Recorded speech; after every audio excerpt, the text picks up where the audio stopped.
안녕하십니까. 파이널샷 진행을 맡은 최효은, 신민영입니다. 네, 오늘 우리 한국 증시의 변동성이 꽤나 큰 것 같습니다. 간밤 증시 3대 지수 일제 하락으로 마감을 한 가운데 한국 증시도 역시나 마찬가지로 장중 내내 하락세를 이어갔습니다. 그런데 이 코스피는 현재 강보합으로 전환이 됐습니다. 장중 한때는 2,400선 이탈까지 나오면서 2,390선까지 저점을 낮췄던 코스피 반발 매수세 들어오면서 강보합권까지 전환이 됐고요. 코스닥도 역시나 마찬가지로 강보합권까지 전환되면서 하루에 큰 변동성을 보여주고 있습니다. 다만 아쉬운 점은 좀 외국인들의 수급일 텐데요. 코스닥 안에서는 외국인들 수급 들어오고 있지만은 오늘도 역시나 코스피 안에서는 매도 우위로 일관하고 있는 상황입니다. 네, 그래도 하락세가 조금 잦아들었다라는 점에서 긍정적으로 바라봐야 할 것 같습니다. 이렇게 오락가락하는 시장 분위기처럼 코스피에 대한 전망도 극과 극으로 나오고 있습니다. 지금이 단기 저점이기 때문에 매수 타이밍이다라고 보는 긍정론이 있고 또 2,300포인트까지 하방을 열어놔야 한다라고 보는 비관론이 팽팽하게 맞서고 있는데요. 어려운 시점 저희와 함께 최선의 전략 세워보시기 바라겠습니다. 네, 오늘도 준비했습니다. 시장 마감을 위한 마지막 한방. 지금 출발할게요. 파이널샷.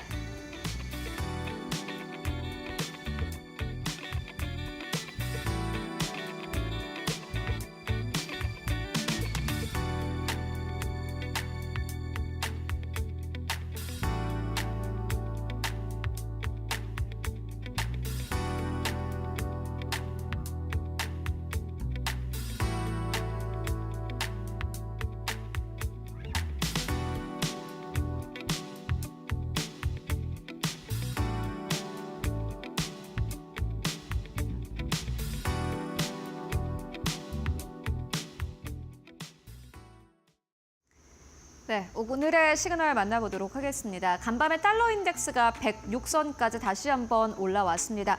달러 인덱스는 이제 6개월 내 최고치를 기록한 상황인데요. 당연히 외환 시장의 변동성도 커지고 있는 상황입니다. 현재 코스피 안에서 외국인들의 매도 우위가 현재 나오는 것도 결국에는 달러에 대한 원화의 환율에 대한 압박인 듯 합니다. 원달러 환율은 계속해서 약세 흐름을 이어가고 있는 상황입니다.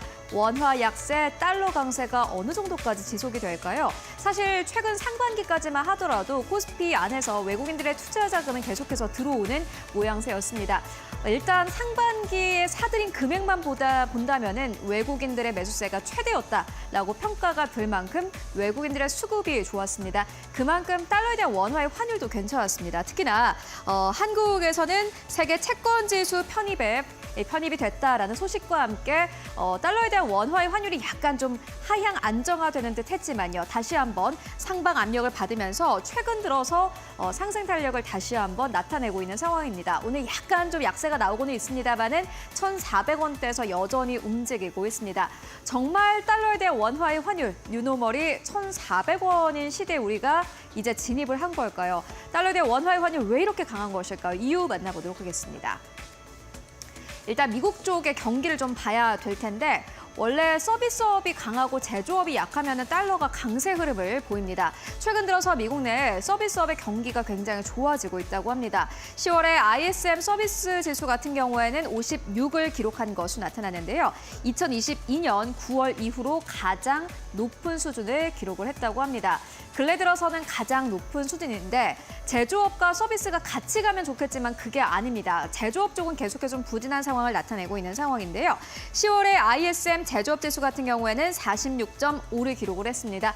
50 밑으로 내려오면서 축소 국면을 현재 맞이한 상황이고요. 7개월 연속 위축 국면인 것으로 나타났습니다.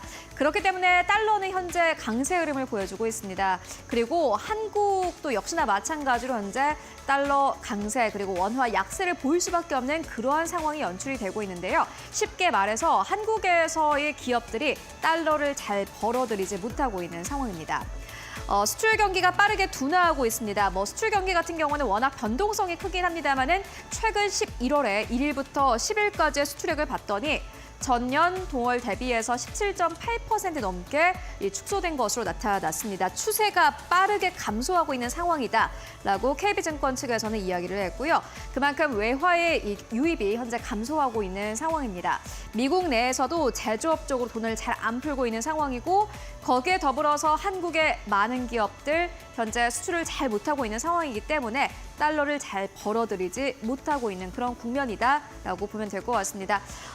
국가의 국고에 달러는 계속해서 빠져나가고 원화만 계속해서 쌓이게 된다면 당연히 달러에 대한 원화의 환율은 올라갈 수밖에 없는 상황이겠죠. 그렇다면 현재 상황을 어떻게 우리가 바라볼 수 있을까요? KB증권 측에서는 이렇게 이야기를 했습니다. 환율이 의미 있게 하락하기는 힘들 것이다라는 전망을 내놓았습니다. 일단 상반기와 하반기가 다른 이유를 좀 보도록 하겠습니다. 이번에 연준이 25베이시스 포인트의 금리 인하를 했는데 왜 이렇게 달러에 대한 원화의 환율이 강할까 하고 생각을 하시는 분들 많을 것 같습니다. 먼저 이 상반기와 하반기 좀 상황이 달라졌기 때문인데요. 1월부터 6월까지만 하더라도 AI 캐펙스 투자가 계속해서 증가 추세를 나타냈습니다. 그런데 최근 들어서는 그 캐펙스 투자의 증가율이 약간씩 좀 둔화하고 있는 상황인데요. 그 말은 즉슨 한국에서의 이 기업들을 사들일 만한 명분이 없다라는 의미이기도 합니다. 오늘 시장에서는 삼성전자, SK하이닉스 물론 잘 가고는 있습니다만은 한국의 반도체 기업들이 삼성전자와 SK하이닉스만 있는 것이 아닙니다. 거기다가 삼성전자가 약간 부진한 흐름을 나타내면은 그 밑에 단에 있는 기업들은 더 힘들어질 테죠. 그렇기 때문에 외국인 투자자들이 자금을 가지고 와서 한국에 투자할 만한 기업이 없는 것이다라고 봐도 될 것 같고요. 두 번째로는 밸류업 프로그램입니다. 한국도 일본처럼 밸류 프로그램이 잘 진행이 돼서 그래도 배당금을 원하는 외국인들이 많아지겠지라는 생각이 상반기의 생각이었다고 합니다. 그런데 하반기에 어떻나요? 막상 밸류 프로그램 지수 공개되고 나서 오히려 실망감만 나오고 있습니다. 그렇기 때문에 이 두 가지 이유만으로 봤을 때는 달러에 대한 원화의 환율이 의미 있는 움직임을 가지고 가기는 힘들 것이다라는 전망 나오고 있습니다. 그리고 더 문제인 것은 달러에 대한 원화의 환율이 이렇게 치솟게 되면은 미국의 직접 투자는 낮아지게 되는 경향이 있고요. 그리고 이제 내년이 되면은 트럼프 2기가 이제 들어서게 되는데 이번에도 걱정입니다. 무역 전쟁이 본격화됐던 시기에 보시다시피 달러 흐름은 강세 흐름을 보여줬기 때문입니다. 이미 시장에선 약간의 걱정을 하고 있습니다만은 다시 한번 이렇게 눈으로 역사를 확인하니 앞으로의 미래가 걱정되는 것은 사실입니다. 다만 정반대의 의견도 있습니다. 함께 만나보실까요? 마켓워치에서 간밤에 내놓은 기사인데 굉장히 유의미한 기사였습니다. 보시다시피 최근 들어서 달러 인덱스가 이렇게 좀 올라가고 있는 상황인데 마켓워치는 사설을 통해서 지금 달러가 과매수됐다라고 평가를 했습니다. 보시다시피 지금 이 구간이 이 선을 넘어가는 구간이 과매수다라고 의견을 내세웠는데 보시다시피 이미 선을 약간 올라온 상황이고요. 여기에 더불어서 이 밑에 있는 차트에서 선을 넘게 되면은 역시나 마찬가지로 과매수 상태인 것으로 분석을 합니다. 그런데 최근 들어서 보시다시피 이 선을 약간 올라온 것을 확인하실 수 있습니다. 그렇다면 우리가 이 시점에서는 좀 어떻게 바라봐야 할까요? 함께 만나보도록 하겠습니다. 달러가 만약에 과매수인 상태라면 달러가 앞으로 좀 약세를 보인다라는 의미인데 그 반대로 달러에 대한 원화의 환율은 계속해서 상방 압력이 좀 열려 있다라는 의견 나오고 있습니다. 말 그대로 상반된 의견인데요. 그런데 미국에서는 막상 좀 달러가 너무나 강세인 것 같다라는 의견을 내세우고 있는 상황입니다. 르네상스 매크로 리서치에서는 달러가 과매수 상태이고 현재 저항선을 테스트 중인 상황이다라면서 그렇기 때문에 원자재 시장 그리고 신흥국 시장이 현재 과매도인 상태다라고 연결을 했습니다. 한국이 아마 그 대표적인 예가 될 것 같습니다. 이뿐만이 아니라 펀드스트레이트는 이렇게 이야기를 했는데요. 우리가 역사를 잘 살펴보실 필요가 있을 것 같습니다. 달러는 원래 12월에 약세 흐름을 보인다고 합니다. 지난 10년간의 데이터를 봤을 때 보시다시피 12월에 달러 인덱스는 약 1%의 하락 흐름을 나타냈다고 합니다.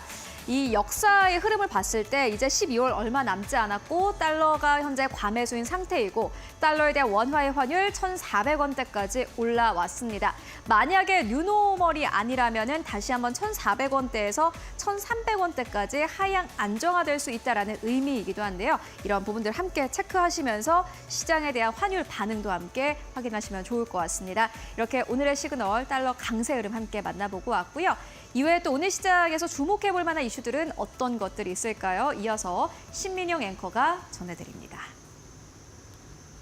네, 오늘 개별 종목별로는 어떤 이슈들이 있을지 종목 시그널 통해서 살펴보도록 하겠습니다. 4가지 헤드라인 뽑아봤습니다.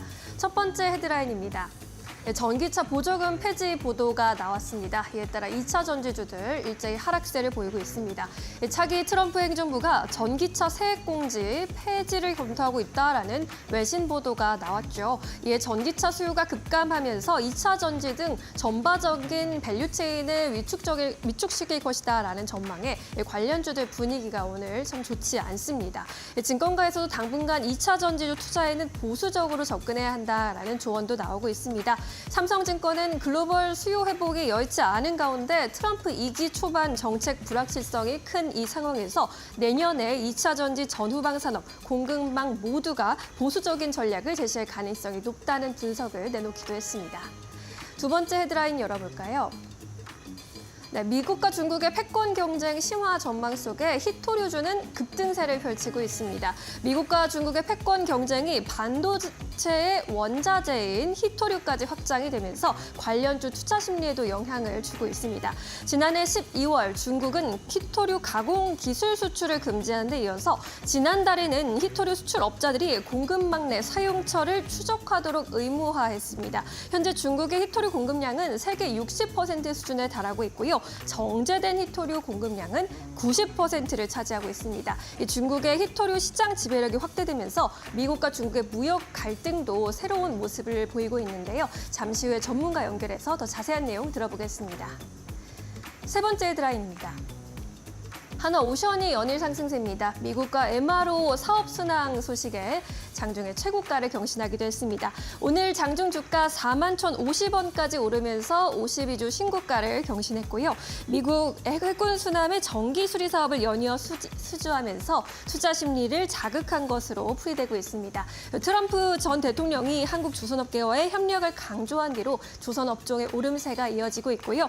여기에 더해서 폴란드 등 5개국의 잠수함 관련 주요 군 관계자들이 한화오션의 거제 사업장을 방문했다라는 소식까지 전해지면서 주가의 호재로 작용하고 있습니다. 네 번째 헤드라인입니다. 진에어의 주가도 상승세입니다. 대한항공과 아시아나의 합병에 수혜가 기대된다라는 분석이 나옵니다. 이 저비용 항공사 LCC인 에어부산 등과의 통합으로 이리 LCC로 등극할 것이다라는 전망이 나오고 있고요. 실적 피크아웃에 대한 우려가 완화된 상황에서 추가적인 모멘텀까지 갖췄기 때문에 이 비중 확대가 유효한 시점이다라는 의견이 나오고 있습니다. 지난 3분기 실적도 견조하게 나왔고요. 일본과 중국 노선의 매출 비중도 오름세가 확인되고 있습니다. 또 유류비 부담이 완화되고 있다는 점 역시 진에어를 비롯한 항공주 전반에 호재로 작용하고 있습니다. 이렇게 네 가지 헤드라인 함께 살펴보셨습니다. 네, 이번엔 전문가 전화 연결해서 조금 더 자세한 의견 들여다보도록 하겠습니다. 이데일리온 장창민 파트너 연결할게요. 안녕하세요. 네, 안녕하세요. 이데일리 파트너 장창민입니다. 네, 오늘 네 가지 헤드라인 중에 히토류 관련 소식 꼽아주셨습니다. 히토류주 급등세 펼치고 있는데 어떻게 바라보고 계실까요? 네, 일단은 트럼프 후보가 지난주 당선되면서 비트코인이든 관련주들이 좀 급등하는 모양새를 보였었고 지금도 보이고 있는데 이제는 트럼프 2기 행정부 출범을 앞두고 중국과 히토류를 둘러싼 갈등이 좀 커질 수도 있다 보니까 이 우려로 국내 주식시장에서는 관련주들이 등락을 좀 반복하고 있는 상황입니다.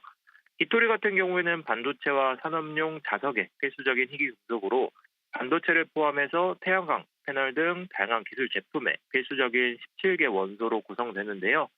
세계 히토류 생산량 대부분이 중국에서 생산되다 보니까 국내에서 유통하는 기업들이 좀 수혜를 받을 수 있지 않을까, 좀 이런 상황이 좀 펼쳐지고 있습니다. 아무래도 이 원인은 미중 간 기술 패권을 둘러싼 경쟁이 반도체에서 원자재인 히토류로 확장하고 있어서입니다.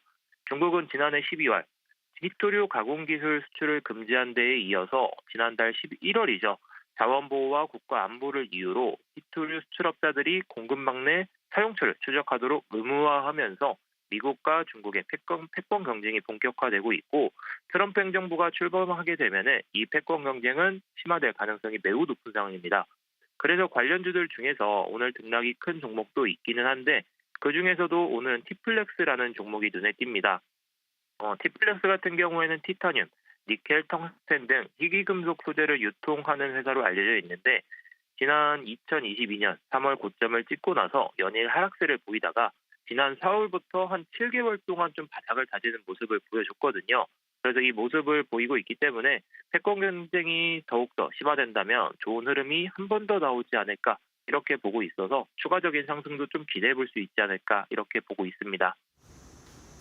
네, 히토리 관련주에 대한 의견 들어보고 왔습니다. 그렇다면 오후장 공략주로는 어떤 종목 보고 계실까요?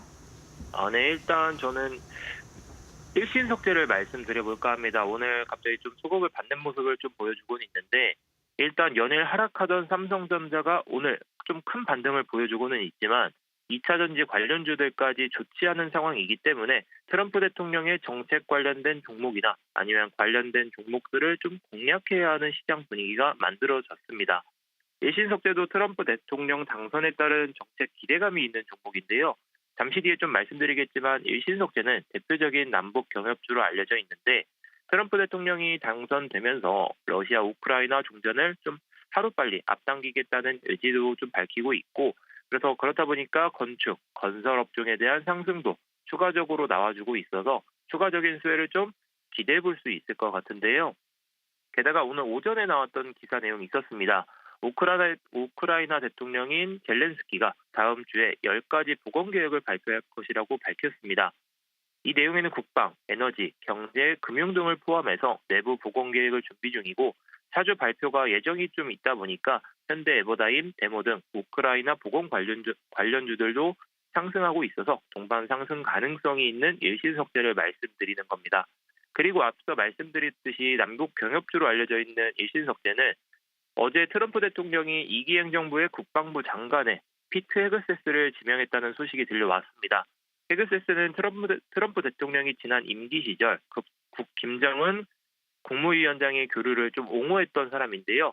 북한 간의 교류가 활발해질 가능성이 점쳐지다 보니까 남북 경협주로서 추가 수혜도 좀 기대해 볼 수 있을 것 같습니다.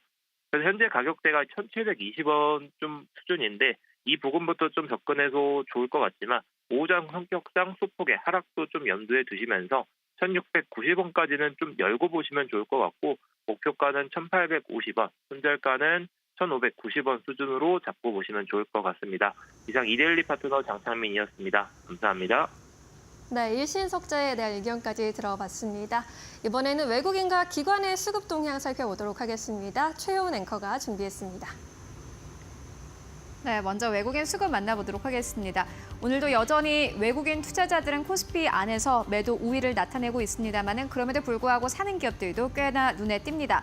먼저 5위권에는 삼성중공업 이름 올리고 있고요. 4위권은 네이버, 3위권에는 우선주, 그리고 2위권은 SK하이닉스, 1위권은 삼성전자 이름 올리고 있습니다. 오늘도 삼성전자, SK하이닉스 강력한 매수세 들어오고 있는 것이 특징이라고 할 수 있겠습니다. 매도하는 기업들 살펴보시면요. 5위권에는 한화시스템 이름 올리고 있습니다. 4위권에는 기아, 3위권에는 신한지주, 2위권에는 한화오션, 1위권에는 삼성 SDI 이름 올리고 있습니다. 전체 지수 대비해서 좀 강력했던 기업들 오늘 시장에서는 외국인 투자자들이 매도하고 있는 흐름 보여주고 있고요. 이어서 코스닥 안에서의 수급 흐름 함께 만나보시죠. 네, 오늘 코스닥 안에서 외국인 투자자들의 ABL 바이오를 5번째로 가장 많이 매수하고 있고요. 여전히 실적이 좋은 JYP 엔터 매수세 계속해서 유입되고 있습니다. 그리고 오늘 변동성이 가장 컸던 게 아마 엔캠이 아닐까 싶은데요. 급락세로 출발을 했다가 금방 반발 매수세가 유입이 됐습니다. 오히려 지금 이 급등 흐름을 나타내고 있는데 외국인들의 매수가 강력하게 들어오고 있는 흐름이 나타나고 있습니다. 아마 오늘 코스닥 내에서 가장 특징적인 종목이 되지 않을까 싶고요. 2위권에는 에코프로, 1위권에는 에코프로 BM 이름 올리고 있습니다. 매도하는 기업들 살펴보도록 하겠습니다. 5위권에는 한글과 컴퓨터, 4위권에는 HLB, 3위권에는 VT, 2위권에 루닛, 그리고 첫 번째로는 알테오젠 이름 올리고 있습니다. 그렇다면 기관 투자자들 현재 코스피 안에서 어떠한 기업을 사고 있을까요? 기관 투자자들은 그래도 오늘 코스피 안에서 조금 전체적인 매수 우위를 나타내고 있습니다. 5위권에는 한화 인더스트리얼 솔루션즈 이름 올리고 있습니다. 오전장까지만 하더라도 전혀 이름을 올리지 않았던 종목, 오후장 들어서 외국인들의 매수 물량이 좀 커지고 있는 상황이고요. 4위권에는 한국전력, 3위권에는 네이버입니다. 네이버 쪽으로 외국인과 기관의 매수가 여전히 들어오고 있는 점이 확인되고 있고요. 2위권에는 대한항공, 1위권은 삼성전자 이름 올리고 있습니다. 매도하는 기업들 살펴보도록 하겠습니다. 오늘 우선주도 급등하는 가운데 기관 투자자들은 우선주는 매도하고 있는 흐름 보여주고 있고요. 4위권에는 LNF, 3위권에는 포스코홀딩스, 2위권에는 에코프로 머티, 1위권에는 LG 에너지 솔루션 이름 올리고 있습니다. 있습니다. 오늘 기관과 외국인들의 쌍끌이 매수가 들어오고 있는 삼성전자 이슈 함께 만나보도록 하겠습니다. 삼성전자 오늘 외국인과 기관이 동반 매수세를 나타내고 있습니다. 어제 장 막판에 갑자기 떨어지면서 5만 원대 아래로 종가를 형성했는데 4년 5개월 만에 4만 원대까지 추락을 한 것으로 나타났습니다. 반도체 수출이 축소되고 있는 상황이고 실적 악화는 계속해서 좀 주가에 부담이 되고 있는 상황입니다. 다만 일각에서는 엔비디아 칩 납품 가능성은 여전히 긍정적이다라는 의견 전해지고 있는데요. 오늘 시장에서 해석은 분분합니다. 기술적인 반등이냐 아니면 외국인과 기관의 수급이 들어온 만큼 이제는 저점을 좀 벗어났다라는 평가 나오고 있는데요. 현재 구간에서 주가는 어떻게 흘러가고 있을까요? 네, 삼성전자가 하루에 8% 넘게 오릅니다. 53,900원대. 어제 5만 원대 아래로 내려가면서 아마 더 저점을 낮출 수 있다는 전망도 나왔지만은 보란 듯이 외국인과 기관이 매수하면서 오늘 시장에서 계속해서 고점을 높여가고 있는 상황입니다. 계속해서 삼성전자의 주가 흐름 함께 따라가 보시면 좋을 것 같고요. 이어서 기관의 코스닥 안에서의 수급 흐름 함께 만나보도록 하겠습니다. 네, 오늘 기관 투자자들은 코스닥 내에서 엠노를 5번째로 가장 많이 사들이고 있고요. 4위권은 HBSP, 3위권에는 한글과 컴퓨터, 2위권에는 알테오젠, 첫 번째로는 테크윙 이름 올리고 있습니다. 매도하는 기업들 살펴보도록 하겠습니다. ABL바이오 5위권, 4위권에는 대주전자재료, 3위권에는 신한제15스펙, 그리고 2위권에는 미래에셋 벤처투자입니다. 2위권과 3위권에 있는 기업 모두 다 오늘 시장에 상장된 기업들이고요. 1위권에는 실리콘투 이름 올리고 있습니다. 실리콘투 어떤 이슈가 있을까요? 함께 만나보시죠. 어제 하한가를 기록하기도 했습니다. 실적을 발표를 했는데 실적이 좀 부진했습니다. 매출 같은 경우는 시장이 예상치보다 약 10% 하회한 것으로 나타났습니다. 아마존 관리 계정을 축소하면서 풀페이먼트 매출이 좀 축소한 것으로 나타나는데요. 특히나 시장에서 좀 기대를 했던 부분이기 때문에 아무래도 시장에 대한 좀 실망감은 컸던 것 같습니다. 목표 주가도 계속해서 하향 조정되고 있습니다. 오늘 시장에선 주가 어떻게 흘러가고 있을까요? 이어서 만나보도록 하겠습니다. 다만 오늘 시장에서는 그래도 반등 흐름을 나타냈습니다. 어제 하한가 기록을 했고 두 자릿수 이상의 급락 흐름으로 거래를 마감을 했는데 오늘 시장에서는 1%의 상승세 28,550원대에서 현재 거래가 되고 있습니다. 네, 지금까지 외국인 기관 수급 함께 만나보고 왔습니다. 네, 이번에는 오늘 오후 시장에서 움직이고 있는 특징주들 흐름 좀 점검해보고 투자 전략 정비해보도록 하겠습니다. 지신포 박근호 이사와 함께 할게요. 안녕하세요. 안녕하십니까. 네, 오늘도 세 가지 종목 살펴보도록 하겠습니다. 첫 번째 종목 에코프로비엠 보겠습니다. 차기 트럼프 행정부가 전기차 세액공제 폐지를 검토하고 있다는 외신 보도가 나와서 오늘 2차 전지주들 다 분위기가 좋지 않습니다. LG 엔솔도 9% 넘게 지금 빠지고 있는데 에코프로비엠도 4% 넘게 하락하고 있네요. 종목은 에코프로 BM을 골랐지만 그냥 전기차 관련주라고 이제 얘기를 해야 될 것 같아요. 시장에서 제가 오늘 이제 장 초반에 각종 경제 방송이나 뭐 기사들을 좀 약간 모니터링을 했는데 네. 정말 중요한 거를 빼놓고 포커스를 좀 잘못 맞추고 있는 듯한 느낌이 들더라고요. 그래요. 오늘 2차 전지의 하락을 불러일으킨 것은 이제 기사 타이틀로는 사실 전기차 보조금 폐지 논의라고 나오긴 했습니다만 그 뒤에 보면 전기차 보조금 폐지보다 더 중요한 게 나와 있어요. 그게 뭐냐면은 전기차 의무화 폐지거든요. 우리가 이제 전기차 산업이 이렇게까지 커지고 완성차 업체들이 전기차에 굉장히 올인을 할 정도로 이런 노력을 하는 거 이유 자체는 지금은 전기차가 뭐 얼마나 팔리든 간에 앞으로 미래에는 무조건 전기차만 타야 된다라는 전기차 의무화가 안에 들어있는 거거든요. 네. 근데 전기차 보조금 폐지 같은 경우는 뭐 모두의 공통된 사항이고 미국에 국한돼서 근데 만약에 혹시라도 전기차 의무화가 폐지가 된다라고 하면 그 뒤에 또 따라오는 게 있거든요. 현재 각 그 완성차 업체들이 전기차에 노력을 쏟는 이유 중에 가장 큰 게 뭐냐면 유럽에서부터 먼저 나온 배출가스 규제예요. 그 현대차 기준으로 만약에 전기차를 안 받는다라고 하면 1년에 과징금만 한 5천억 정도를 내야 되는 걸로 제가 알고 있는데 이번에 그 에너지 정책 회의에 참가한 분 중에 굉장히 의미 있는 분이 하나가 좀 한 명이 눈에 좀 띄더라고요. 그분이 누구냐면 미국의 이제 콘티넨탈 리소스 창업자가 에너지 정책 회의에 참가를 했어요. 콘티넨탈 리소스가 무엇을 하는 회사냐면 석유 회사입니다. 한마디로 석유 회사가 이런 전기차 폐지 의무화에 어떤 정책 회의에 참여를 했다라는 것은 상당히 좀 의미는 깊다라고 볼 수 있고요. 일단은 뭐 이런 정책들이 완성차 업체들한테는 어느 정도 호재죠. 완성차 업체들은 사실 전기차를 전혀 만들고 싶어 하지 않거든요. 근데 이런 과징금이나 의무화 때문에 전기차를 만드는 건데 현대차 기준으로 전기차 한 대 팔아봤자 사실 돈이 얼마 안 남고 다른 기업들 같은 경우는 거의 다 적자 수준이거든요. 아직까지는 현대 기준에서 한 뭐 970만 원 정도 평균적으로 남고 테슬라는 더 많이 남는다라고 하는데 네. 일단 뭐 제가 봤을 때는 이런 일론 머스크가 전기차 뭐 보조금 폐지에 대해서 찬성을 한다는 것은 그때도 한번 말씀드렸습니다만 우리도 타격이 있겠지만 다른 기업들은 훨씬 더 타격이 많을 것이다라는 건데 하나는 좀 약간 뭐 일론 머스크가 생각을 하고 있겠죠. 전기차 기업들끼리의 어떤 경쟁보다도 전기차와 내연기관의 이제 경쟁을 해야 된다는 점이 조금 어떤 전기차 진영의 악재가 아닐까라는 생각을 좀 하고 있습니다.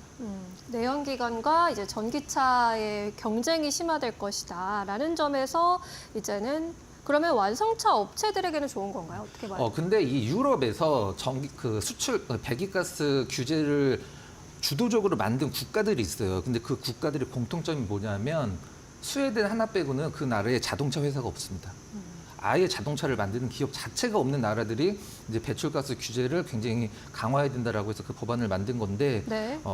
제가 방금 이제 그 질문을 좀 까먹었습니다. 네. 뭐 질문하셨죠? 완성차 업체들은 네. 그럼 어떻게 되는지? 완성차 업체들은 이제 그런 거죠.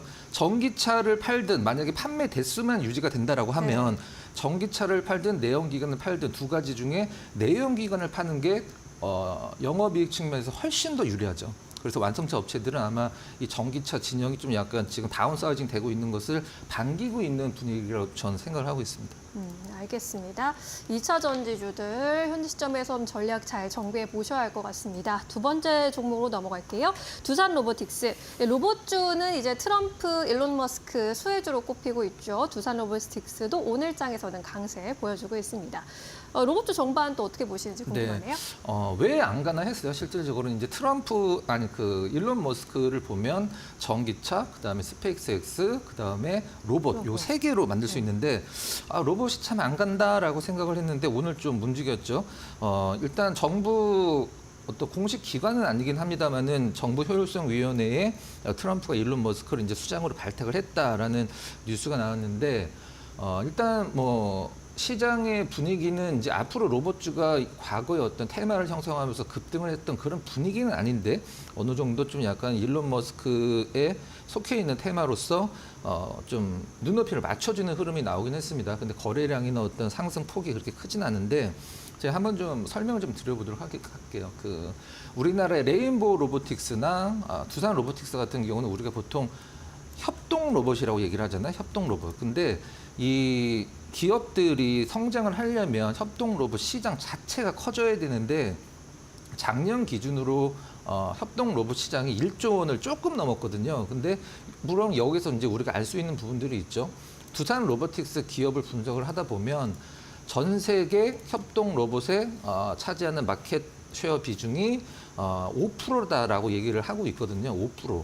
그러면은 1조 원에서 5%면은 500억이거든요.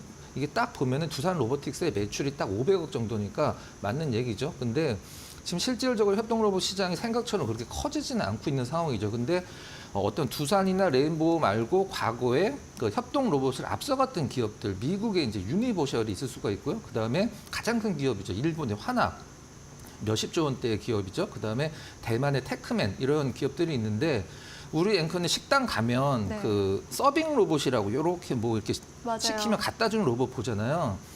사실 그게 그렇게 어려운 기술은 아닌데 우리나라에 있는 그 서빙 로봇이 전체 거의 90% 육박하는 정도의 제품들이 다 중국 회사들 로봇이에요. 네. 아직까지는 그런 기업들에 대비해서 우리나라 기업이 그런 기술이 딸려서 그것을 어떤 식당이나 이런 데서 안 쓰냐 그게 아니죠. 가격적인 측면에서 중국 기업들이 워낙에 싸고 품질도 굉장히 좋기 때문에 하는 건데 뭐 좀 약간 다른 얘기긴 합니다만 로봇 청소기 같은 경우도 전 세계 1위가 지금 중국 기업이거든요.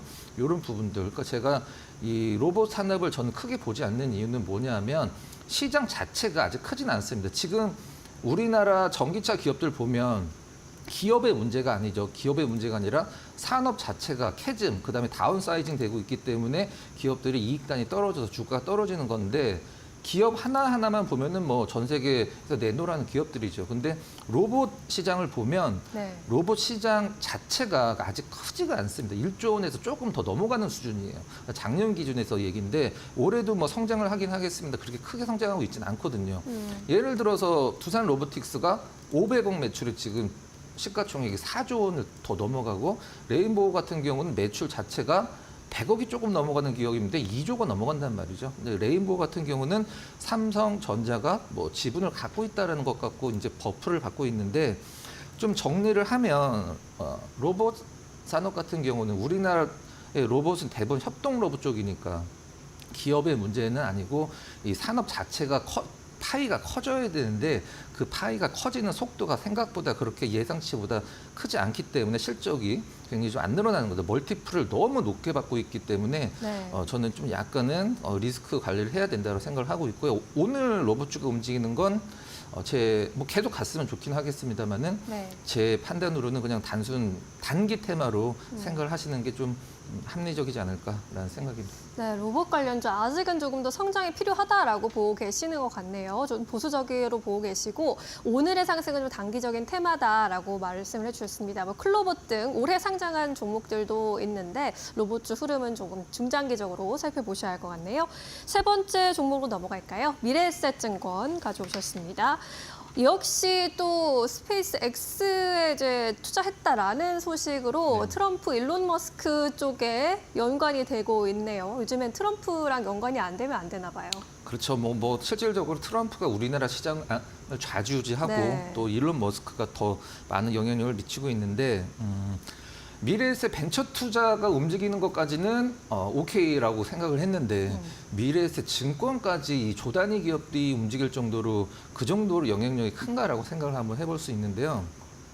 지금 실질적으로 이제 증권주 언젠가는 이런 테마에서 벗어나서 증권주 본연의 어떤 그 매력으로 이제 시장에서 움직임이 나올 건데 우리가 보통 시장이 좋으면 증권주를 포트에 꼭 담아야 된다라는 얘기를 하잖아요. 네. 그럼 거래도 많이 되고 그다음에 브로커리지 부분도 많이 수익성이 좋아지기 때문에 하는데 지금 증권주 흐름을 보면 증권주를 만약 미래에셋 증권이 이렇게 급등하기 전에 증권주를 거의 안 보셨던 분들이 굉장히 많으셨을 수 있어요. 근데 차트를 딱 보면 우리나라 시장이 이렇게 안 좋은데 증권주가 왜 이렇게 고가권에서 움직이고 있지라고 생각을 하실 텐데 아무래도 이제 금융주의 버프를 받아서 이런 흐름을 이제 보여주고 있을 텐데 미국 작가 월터 아이작슨이 작년에 일론 머스크 책 제목이 일론 머스크입니다. 일론 머스크 책을 썼는데 거기 굉장히 재밌는 내용이 나와요. 이 작가가 일론 머스크한테 물어봤어요. 트위터를 왜 인수를 하셨습니까? 라고 물어봤는데 네. 일론 머스크가 정말 기가 막힌 대답을 합니다. X를 인수해야지만 트럼프가 당선이 되기 때문에 인수를 했다라고 그렇게 직접 얘기를 했어요. 오. 그 책의 내용이 나와 있습니다. 뭐 정말 대단한 사람이라 생각을 하고 있는데 또 뭐 미래에셋 기준에서 네. 스페이스 X와 X에 7,400억 정도를 투자를 했다라고 이제 밝혀지고 있는데 아무튼 지금 현재 증권주 자체가 시장 대비해서 굉장히 견조하고 근데 앞으로가 이제 문제가 될 것 같은데 하나 좀 약간 증권주들의 그 좀 약간 돌발 악재가 나올 수 있는 부분이 하나가 있는데 그게 뭐냐면 네. 부동산 PF예요. 아. 이 부동산 PF가 지금 뭐 특정 기업을 언급을 하진 않겠습니다만은 굉장히 좀 위험한 기업도 한두 개 정도 있는 걸로 알고 있는데 미래에셋 증권 같은 경우도 해외 쪽에 주로 미국이겠죠. 이 상업 건물에 굉장히 많이 투자를 했는데 그게 작년 말 기준으로 평가 손실이 3,500억이나 나왔어요. 그래서 이런 부분들이 이제 시장에서 좀 약간 대두가 되진 않았기 때문에 증권주들 계속 좀 고가권에 좀 잘 유지가 되고 있는 상황인데 단기 테마로 당연히 움직이겠죠. 단기 테마로 움직이는데 지금 단기 테마로 움직이는 기업들 있잖아요. 그 스페이스 X에 뭐 투자를 했다, 지분을 갖고 있다 이런 기업들이 나중에 굉장히 크게 움직일 수 있는 그 재료가 하나가 있습니다. 그게 뭐냐면 네. 스페이스 X가 언젠가 상장을 할 거잖아요. 그럼 그 상장할 때 아마 지금은 좀 약간 뭐 표현이 그렇습니다만 장난으로 생각이 될 정도로 스페이스X가 상장을 하게 되면은 지금 관련주를 부각받는 기업들은 굉장히 큰 상승을 좀 할 거로 생각을 하고 있는데 그러면은 스페이스X가 언제 상장을 할 것이냐 뭐 기사들을 한번 좀 서치를 해보면 그렇게 멀지 않은 시간에 상장을 할 것 같고 그럼 어느 정도 규모로 상장을 할 것이냐라고 했을 때 예전에 이제 스페이스X가 투자를 받을 때 뭐 한 주당 얼마씩 계산해서 이제 투자를 받고 주식을 지분을 이제 나눠줬을 텐데 그때 당시에 투자 받았을 때 한 주당 95달러였었습니다. 한 주당 95달러. 근데 더 올라서 이제 장외 시장에서 거래가 됐는데 더 올라서 지금 현재 시장이 평가를 하고 있는 스페이스X의 시가총액은 한 230조 정도 되는 걸로 알고 있죠. 근데 미래에셋이 뭐 7,400억 정도. 근데 X와 합쳐서 7,400억이라고 얘기를 하는데 네. 스페이스X에 얼마 정도의 지분을 갖고 있는지 정확히는 이제 시장에서 공개가 안 돼 있기 때문에 모르긴 하겠습니다만은 굉장히 좀 큰 금액이고 나중에 스페이스X가 상장을 할 때 관련주들은 뭐 굉장히 폭발적인 퍼포먼스를 주가에서 보여줄 것이라고 좀 개인적으로 좀 생각을 하고 있습니다. 네, 알겠습니다. 이 미래에셋증권 스페이스X와 X에 투자했다라는 소식으로 주목을 받다가 오늘은 조금 시세가 꺾이기는 했습니다. 스페이스X가 상장하게 된다면 관련주로 함께 엮일 수 있겠다라는 이야기 해주셨습니다.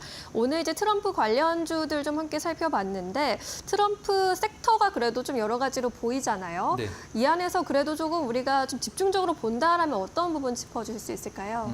제가 이제 몇 번 말씀드렸던 부분인데 세 가지 전제 조건이 있어요. 일단은 미국에 도움이 되는 기업이어야 됩니다. 그게 무슨 말이냐면 미국에 공장이 있어야 돼요. 미국에 공장이 있어야 되는 게 첫 번째고 그다음에 두 번째는 미국 기업과 확실한 거래가 있는 기업들.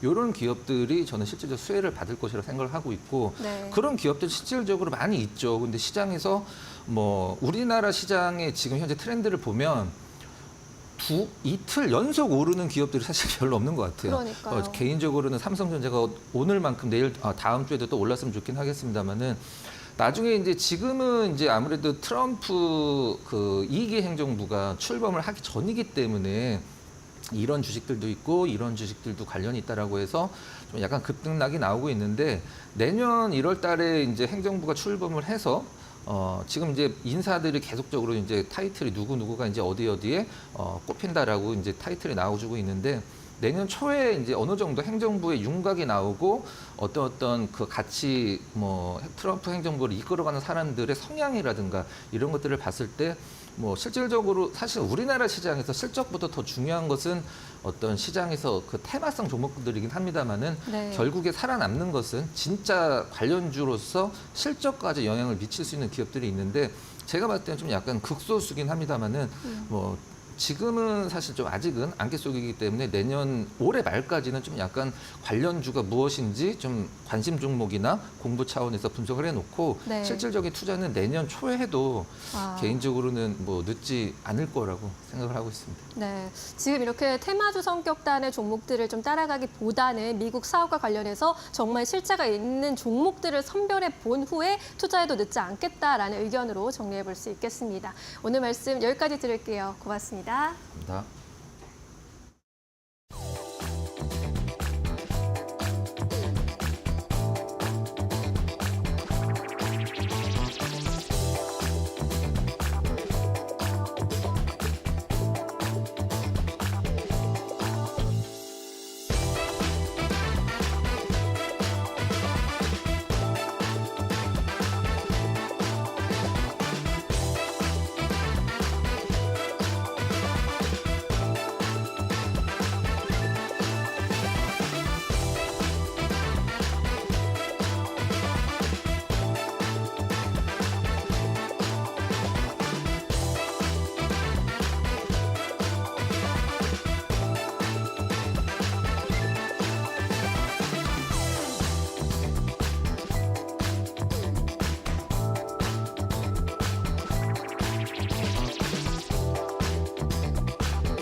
네, 팩트체크 코너로 이어가 보도록 하겠습니다.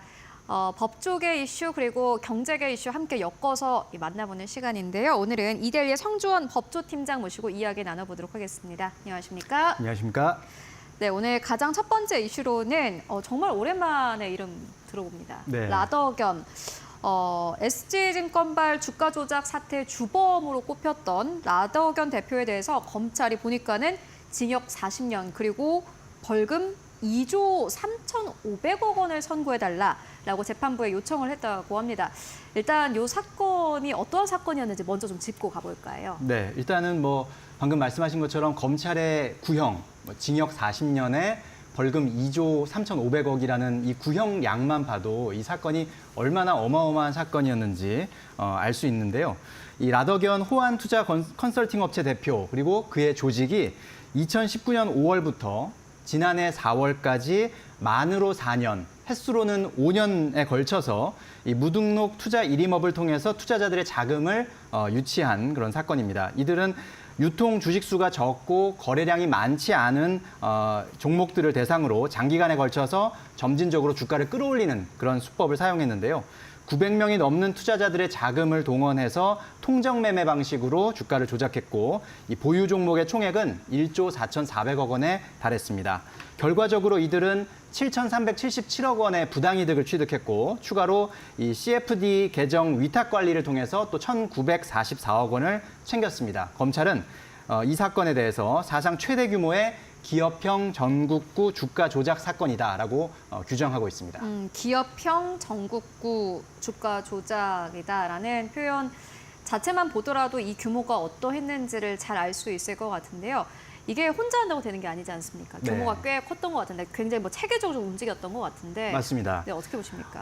라더견 대표를 중심으로 뭐 전직 프로골퍼와 또 의사 등 다양한 인물들이 체계적으로 역할을 분담한 것으로 드러났는데 조직의 안정적인 운영을 위해서 변호사와 회계사가 또 초기부터 자문을 맡아서 법인 설립과 운영을 도왔다고 합니다. 특히 현직 은행 기업금융팀장과 증권사 부장도 이 사건에 가담을 해서 은행 고객을 투자자로 유치하고 또 증권 계좌를 알선하는 등 금융권의 내부 인력까지 가세한 그런 사건이었습니다. 총 50여 명 넘게 재판에 넘겨질 만큼 대규모 조직이었고요. 10개의 법인이 범행에 동원됐고 검찰은 이를 모두 해산 조치했습니다. 보니까 어제 이 사건 재판의 결심 공판이 진행이 됐다고 합니다. 어떻게 좀 진행이 됐습니까? 네, 앞서 말씀드린 것처럼 이제 검찰이 이제 라더견 대표에게 징역 40년 또 벌금 2조 3,500억 원, 추징금 127억 원을 구형했고요. 그러니까 구형했다는 거는 이 사람이 이런 잘못을 했으니 이렇게 선고해 주십시오라고 재판부에다가 요청을 하는 그런 절차를 말하는 것이고요. 라더견 대표뿐만이 아니라 이 조직 3인자로 지목된 전직 프로골퍼에게는 징역 20년과 벌금 2조 2,300억 원, 또 의사 집단 영업을 한 재활의학과 원장에게는 징역 15년을 구형했습니다. 그 밖에 또 앞서서 말씀드렸던 뭐 은행 직원, 또 증권사 직원에게는 각각 징역 10년, 또 그 외에 여러 조직원들에게는 가담 정도에 따라서 징역 3년에서 8년형을 구형했는데 일단은 저도 많은 사건들을 법조 기사를 처리하면서 이제 또 재판을 지켜보면서 처리해봐도 징역 10년을 넘기가 쉽지 않거든요. 뭐 살인 사건이나 뭐 이런 사건에서 볼 수 있는 그런 형량인데 물론 이제 이거는 검찰의 구형이고 아직 법원의 선고가 내려진 건 아니지만 검찰이 조금 더 이제 좀 강하게 구형을 하는 경향은 있긴 합니다. 어쨌든 징역 40년, 뭐 징역 20년 이런 구형이 나왔다는 것만으로도 이 사건이 얼마나 규모가 컸고 또 피해자들이 많은 고통을 받았는지를 알 수 있는 그런 내용을 볼 수 있겠고 역시 검찰도 그런 부분들 부당이득 규모가 상당히 크고 또 다수의 피해를 야기했고 또 이들이 계속해서 범행을 부인하는 그런 태도를 보인 점 이런 점들을 중형 구형의 근거로 제시했습니다. 그렇다면 이제 피고인 측의 주장 그리고 앞으로 향후 일정도 궁금한데요. 어떻게 진행이 될 것으로 보십니까? 네, 일단은 뭐 라 대표 측에서는 앞서 말씀드린 것처럼 치세 조정의 고의성은 좀 부인하고 있는 그런 상황이고요. 라 대표 측 변호인 쪽은 또 제보자의 진술에만 의존한 채 사실관계를 제대로 확인하지 않은 수사였다라고 반박을 하고 있는 상황입니다. 다만 이제 최후 진술에서 라 대표는 사회적 물의를 일으킨 점은 인정한다라고 말하면서도 이 여러 종목의 하한가 사태, 이것은 자신이 의도한 것은 아니다라고 주장하기도 했습니다. 현재 서울 남부지법에서 1심 재판이 진행 중이고요. 내년 1월 23일에 선고가 내려질 예정입니다. 좀 지켜봐야 될 것 같습니다. 네, 내년 1월 23일 날 선고가 내려질 예정이니까는 요거는 그때 가야지 뭐 결과를 알 수 있을 것으로 보여집니다. 이어서 두 번째 이슈 짚고 가도록 하겠습니다. TMF 사태를 좀 짚고 갈 텐데 보니까는 검찰이 구영배 큐텐그룹 대표 그리고 류광진 티몬 대표 그리고 류화연 위메프 대표에 대해서 구속영장을 다시 한번 청구했다고 합니다. 앞서 법원이 또 구속영장을 기각한 바 있는데 지금 현재 상황이 어떻습니까? 네, 검찰이 지난달에 구영배 대표, 또 류광진 대표, 류화연 대표 이 세 명에 대해서 구속영장을 신청했는데 법원에서는 기각을 했습니다. 그 이후에 검찰은 한 달간 보강 수사를 진행해 왔고요. 특히 티몬과 위메프의 자금이 또 다른 계열사인 위씨의 인수대금으로 쓰인 그런 시기에 대규모 프로모션이 진행된 점, 이런 점들에 좀 주목해서 검찰이 수사를 보강했고요. 이 과정에서 구영배 대표가 지난해 12월에 그 큐텐 재무본부장에게 250억 원을 계좌 이동하라고 지시한 정황을 확인했습니다. 그래서 이 내용을 이번 또 구속영장에 적시한 것으로 알려졌는데 바로 이 내용은 그렇다면 구 대표가 어떤 이런 부분을 좀 미리 인지하고 있었구나라는 걸 좀 엿볼 수 있는 그런 정황으로 검찰에서는 이제 해석할 수 있는 그런 부분이라고 볼 수가 있겠습니다. 또한 그 관련해서 여러 또 고소가 이뤄졌는데 그 고소장 관련해서 또 피해자 관련 전수조사를 진행했고 또 유광진 대표, 류화연 대표를 계속 연달아서 소환 조사를 또 하기도 했거든요. 그러면서 혐의 입증을 위해서 보강 수사를 진행했고 검찰이 이제 한 달 정도 지난 상황에서 이 정도 됐으면 혐의를 입증할 수 있겠구나라고 판단이 돼서 구속영장을 다시 청구한 것으로 해석됩니다. 혐의를 어느 정도 입증을 할 수 있겠구나라고 생각을 했으면은 일단 핵심 혐의라든지 아니면은 피해 규모가 어느 정도인지가 궁금하거든요. 네, 일단은 이제 판매 대금을 정산할 수 없는 상황을 알면서 돌려막기식으로 대금을 지급하는 그런 영업을 지속했다. 그럼으로써 1조 한 6천억 원 가량의 자금을 편취한 혐의, 이것이 한 가지고요. 또한 계열사 일감 몰아주기로 티몬, 위메프 그리고 인터파크 커머스에 720억 원의 손해를 끼친 그런 혐의, 또 미국 전자상거래 회사인 위씨 인수대금으로 또 한 800억 원 정도를 횡령한 혐의, 이런 부분들이 지금 주요 혐의라고 볼 수가 있겠고, 일단 검찰은 이들 그 경영진들 주요 3명이죠. 구영배 대표, 유광진, 유화연 대표, 이들이 정산 불능 상태를 알면서도 이런 거래와 또 할인 쿠폰을 활용한 돌려막기 영업을 계속함으로써 이것이 이 자체가 사기성 영업이다. 이 부분을 조금 검찰에서는 그렇게 해석을 하고 있다고 보시면 되겠습니다. 정산이 안 될 걸 알면서도 계속해서 팔고 어쨌든 간에 플랫폼 안에서 뭐 할인 정책이라든지 이런 것들을 진행해 온 것으로 나타났습니다. 그리고 최근에 싱가포르 법원이 보니까 큐텐에 청산 명령을 내렸다라는 소식이 있었는데 이건 어떠한 내용입니까? 네, 일단은 문제가 된 거는 이제 티몬과 위메프의 미정산 사태인데 결국 티몬과 위메프의 모기업이 큐텐이고 큐텐은 이제 G마켓 창업자인 구영배 대표 그리고 이베이가 공동 벤처 형식으로 시작한 그런 회사입니다. 그리고 이 회사 자체가 싱가포르에 주소를 두고 있고 싱가포르에서 설립됐기 때문에 역시 이 큐텐에 대해서는 또 싱가포르 법원에서 판단을 하는 그런 부분이 있는데 이번 주에 이 싱가포르 고등법원에서 큐텐의 청산 명령을 내렸습니다. 그리고 싱가포르 당국에서는 지난 9월에 큐텐의 결제 서비스 중단을 또 명령하기도 했죠. 그에 앞서서 이제 지난 8월에는 큐텐의 직원 80%가 정리 해고되는 또 일도 있었고, 현재 구영배 대표를 제외한 큐텐의 이사 전원은 사임한 그런 상태입니다. 네, 그리고 사실 이제 최근에 뭐 실적 발표할 때 여러분들 많이들 보셨겠지만은 TMF 사태로 인해서 좀 실적에 타격을 입었다라는 이러한 좀 문구가 많았던 것 같습니다.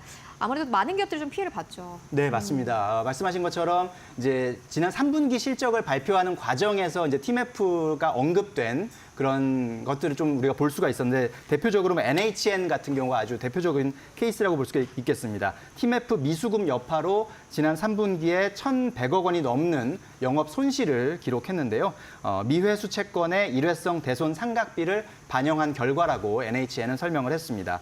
야놀자 같은 경우도 역시 거래처 미정산 사태에 영향을 받았다고 설명을 했습니다만 그나마 불행 중 다행으로 야놀자 같은 경우는 이제 클라우드 부문이 폭발적으로 성장하면서 결과적으로는 영업이익과 매출 모두 좋은 성적을 내긴 했습니다만 어쨌든 거래처 미정산에 영향을 받았다라고 설명을 하고 있고 이런 사례에서 볼 수 있듯이 이런 TMF 사태가 이커머스 업계 관련 기업들의 실적에 상당히 직접적으로 일단 영향을 미치고 있는 것이 이제 드러나기 시작하고 있는 상황이고요. 이커머스 업계 전반에 걸쳐서 이런 신뢰도 하락, 또 재무적 타격이 초래된 그런 사건이라고 볼 수가 있겠습니다. 네, TMF 사태 짚고 왔습니다. 이제 이어서 SK그룹의 최태원 회장 그리고 노소영 관장의 이혼 소송 좀 짚고 가도록 하겠습니다. 대법원이 보니까는 본격 심리를 이제 시작을 한다고 하는데 네. 어떠한 내용입니까? 네, 대법원 일부가 이제 이 사건 최태원 회장, 노소영 관장의 이혼 소송 사건을 이제 맡았는데 지난 8일에 심리 불속행 기각 없이 기한이 만료됐습니다. 그러니까 심리 불속행 기각이라는 것은 일단 대법원에 사건이 넘어왔을 때 4개월 안에 이 대법원에서 이걸 추가 심리를 할지 말지 그런 필요가 있는 사건인지 아닌지를 보고 상고를 기각할 수 있는 그런 제도입니다. 그런데 그걸 결정할 수 있는 기한이 넘어섰다는 것은 대법원에서 일단은 이 사건에 대해서는 추가 심리를 하는 거구나, 진행이 되는 거구나라고 이제 해석이 될 수 있다는 뜻이고요. 일단은 그 이후에서는 1, 2심 간의 결과가 사실은 너무나 상반되게 나왔기 때문에 그 판결 금액의 차이도 컸고 또 SK 주식의 어떤 재산 분할 대상 여부 또 노태우 전 대통령의 비자금 관련 쟁점 이런 여러 가지 새로운 이슈, 쟁점들이 또 불거졌기 때문에 법리적 검토가 필요한 부분이 있다라고 판단한 것으로 보입니다. 그렇다면 대법원의 이제 판단 방식은 어떻게 좀 전개가 될 것으로 보십니까? 네, 일단 이 사건 자체는 대법원 일부, 그러니까 대법원에는 총 3개의 그 소부로 나눠져 있는데요. 대법원 1부가 있고 2부가 있고 3부 이렇게 나눠져 있는데 일단은 이 사건은 대법원 일부로 배정이 됐습니다. 배정이 됐는데 다만 법리상 다툴 점이 많다거나 혹은 사회적 관심이 큰 사건, 아주 상당히 중요한 사건인 경우에는 대법관 전원이 참여하는 그런 전원 합의체 사건으로 판단을 받을 수가 있습니다. 그래서 첫 번째 방식은 이런 전원 합의체를 판단을 받는 그런 방식을 예상해 볼 수가 있겠고요. 두 번째는 일단은 판결은 일부, 그러니까 소부에서 판결은 하되 비공식적으로 대법관 전원이 일단은 좀 의견을 청취해서 다만 판결 자체는 대법원 일부에서 소부에서 판결하는 그런 방식. 이걸 이제 보고 사건이라고 표현하는데 그런 방식으로 결정이 내려질 수도 있고 세 번째는 그냥 일반적인 방식으로 지금 배정받은 대법원 일부의 그 대법관 4명이서 이 사건을 살펴보고 결론을 내리는 그런 방식이라고 볼 수가 있겠습니다. 일단은 이 사건은 특징은 재산 규모가 크고 그다음에 유명인의 사건이라는 특징이 있습니다. 그렇기 때문에 그런 점에서는 이 사건이 전원 합의체 판단을 받을 수 있지 않을까라는 생각도 해볼 수 있지만 또 다른 한편에서는 일반적인 이혼 사건과 쟁점이 크게 다르지 않다라는 또 그렇게 해석하는 시각도 있기 때문에 그런 점에서는 전원 합의체까지는 가지 않을 수 있다라는 또 의견도 나오고 있는 상황입니다. 그렇다면 앞으로 향후의 사회적인 영향이라든지 전망 어떻게 보십니까? 네, 일단은 이번 소송은 앞서 말씀드린 것처럼 많은 분들이 관심을 가지고 있고 또 영향이 좀 있을 수 있는 그런 사건이긴 합니다. 단순한 이혼 소송을 넘어서 재벌가의 경영권 문제로 이어질 수 있는 사건이고 또 정경유착 문제까지 다루고 있는 사건이기 때문에 사회적 파장이 상당히 큰 사건입니다.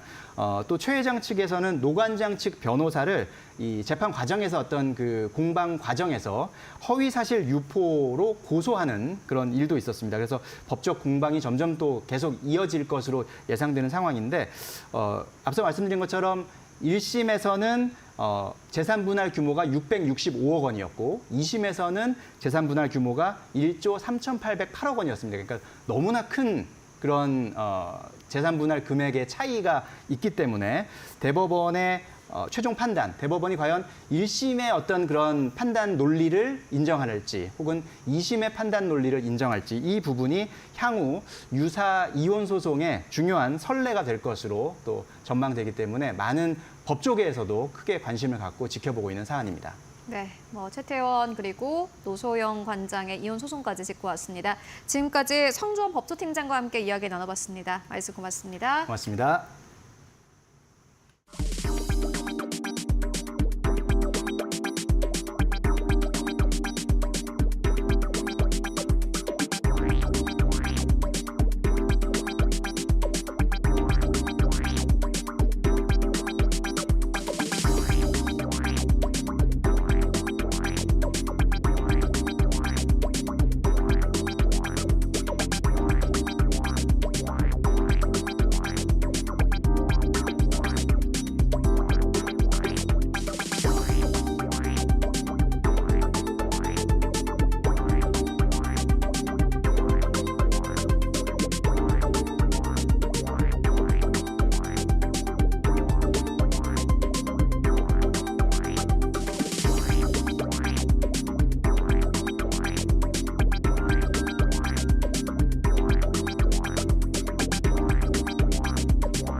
마켓 무버입니다. 면세업계의 업황부진이 길어지면서 면세업체들의 체감 온도는 이미 한겨울입니다. 한한용과 코로나19는 다 끝났지만 좀처럼 면세 사업은 회복되지 않는 분위기입니다. 코로나19 엔데믹 이후 외국인 관광객은 빠르게 회복세를 보이고 있는데 면세업체들은 좀처럼 탈출구를 찾지 못하고 있습니다. 지난 3분기 국내 면세점 빅4 업체들 일제히 적자 수렁에 빠졌습니다. 롯데 면세점이 460억 원의 영업 손실을 기록하면서 5개 분기 연속 적자 행진을 이어갔고요. 신라 면세점 역시 387억 원의 적자를 보였습니다. 신세계에서 면세점 사업을 하고 있는 신세계 DF의 경우에도 162억 원의 영업 손실을 봤고요. 현대 면세점 역시 마이너스 80억 원의 영업 손실을 기록했습니다. 이렇게 4개 업체가 모두 영업 손실을 기록한 것은 지난 코로나19 팬데믹 때 이후로 처음인데요. 이렇게 실적 악화 속에 신세계 면세점을 운영하고 있는 신세계 DF 같은 경우에는 사상 처음으로 희망퇴직 신청을 받기도 했습니다. 이대로 상태가 지속된다면 적자가 더 대규모로 불어날 것으로 보이고 현재 업체 존재 자체가 위협받고 있는 심각한 상황이라고 전하기도 했는데요. 업계에서는 단기간 실적 반등은 어렵다고 보고 있습니다. 이렇게 보는 데는 크게 5가지 원인이 있습니다. 먼저 지난 2020년 때부터 지난해까지 이어졌었던 보세 판매장 특허 수수료 감경 혜택이 올해 끝나게 됩니다. 이에 따라 수수료 부담이 늘어나게 될 것으로 보이고요. 또 장기화된 고환율 기조 역시 부담입니다. 무엇보다 중국 내수 침체 등의 큰 타격을 받고 있습니다. 큰 손이었던 중국인 관광객들의 씀씀이가 크게 줄어든 것으로 보입니다. 또 공항 임대료 인상 등 지출 급증도 나타나고 있는데요. 인천공항에서의 임대료 부담이 크다라는 기사 많이들 접해보셨을 겁니다. 공항 이용객이 늘어날수록 임대료가 늘어나는 구조인데 이용객들은 크게 증가하고 있지만 이에 따라서 면세점의 수익이 늘어나지 않고 있다는 점이 문제입니다. 이에 따라 경쟁사들과의 출혈 경쟁도 나타나고 있는 상황인데요. 다음 장으로 넘어가 보도록 하겠습니다. 네, 여객 증가하면서 면세점 매출이 증대하고 있는 이런 공식이 깨졌습니다. 면세점 업계 큰 손인 중국 보따리 사항이 크게 감소한 데다가 단체에서 개별 여행객으로 여행의 흐름이 바뀌면서 쇼핑 수요도 감소한 것으로 보입니다. 면세점 객단가의 경우 지난 2021년 266만 원 선이었는데 올 상반기에는 53만 원까지 크게 낮아진 선이 집계가 됐고요. 이에 따라 증권가에서는 면세점 수익성이 있는데 4분기에서 내년 1분기에는 저점을 찍을 것으로 바라보고 있습니다. 이에 따라 정부 차원의 지원책도 검토가 필요하다라는 의견이 나오고 있는데요. 현재 외국인 관광객 회복세는 지난 코로나19 수준으로 빠르게 회복되는 모습인데 면세점 이용률은 절반 수준밖에 회복되지 못한 상황입니다. 우리나라 면세점은 한때 세계 1위의 지위를 차지한 바가 있는데요. 이러한 지위를 다시 되찾기 위해서는 위기를 극복하는 노력이 절실하게 필요한 상황입니다. 지금까지 마켓무버 전해드렸습니다. 네, 이어서 오늘 시장에서 움직이고 있는 이슈들, 종목들 함께 만나보도록 하겠습니다. 지시인포의 박수범 대표 그리고 이데일리온의 박정식 파트너 모시고 이야기 나눠보도록 하겠습니다. 안녕하십니까? 네, 안녕하세요. 네, 오늘도 두 분과 함께 해보도록 하겠습니다. 오늘 두 분과는 어떠한 이야기를 나누면 좋을까요? 바로 이슈 만나보도록 하겠습니다.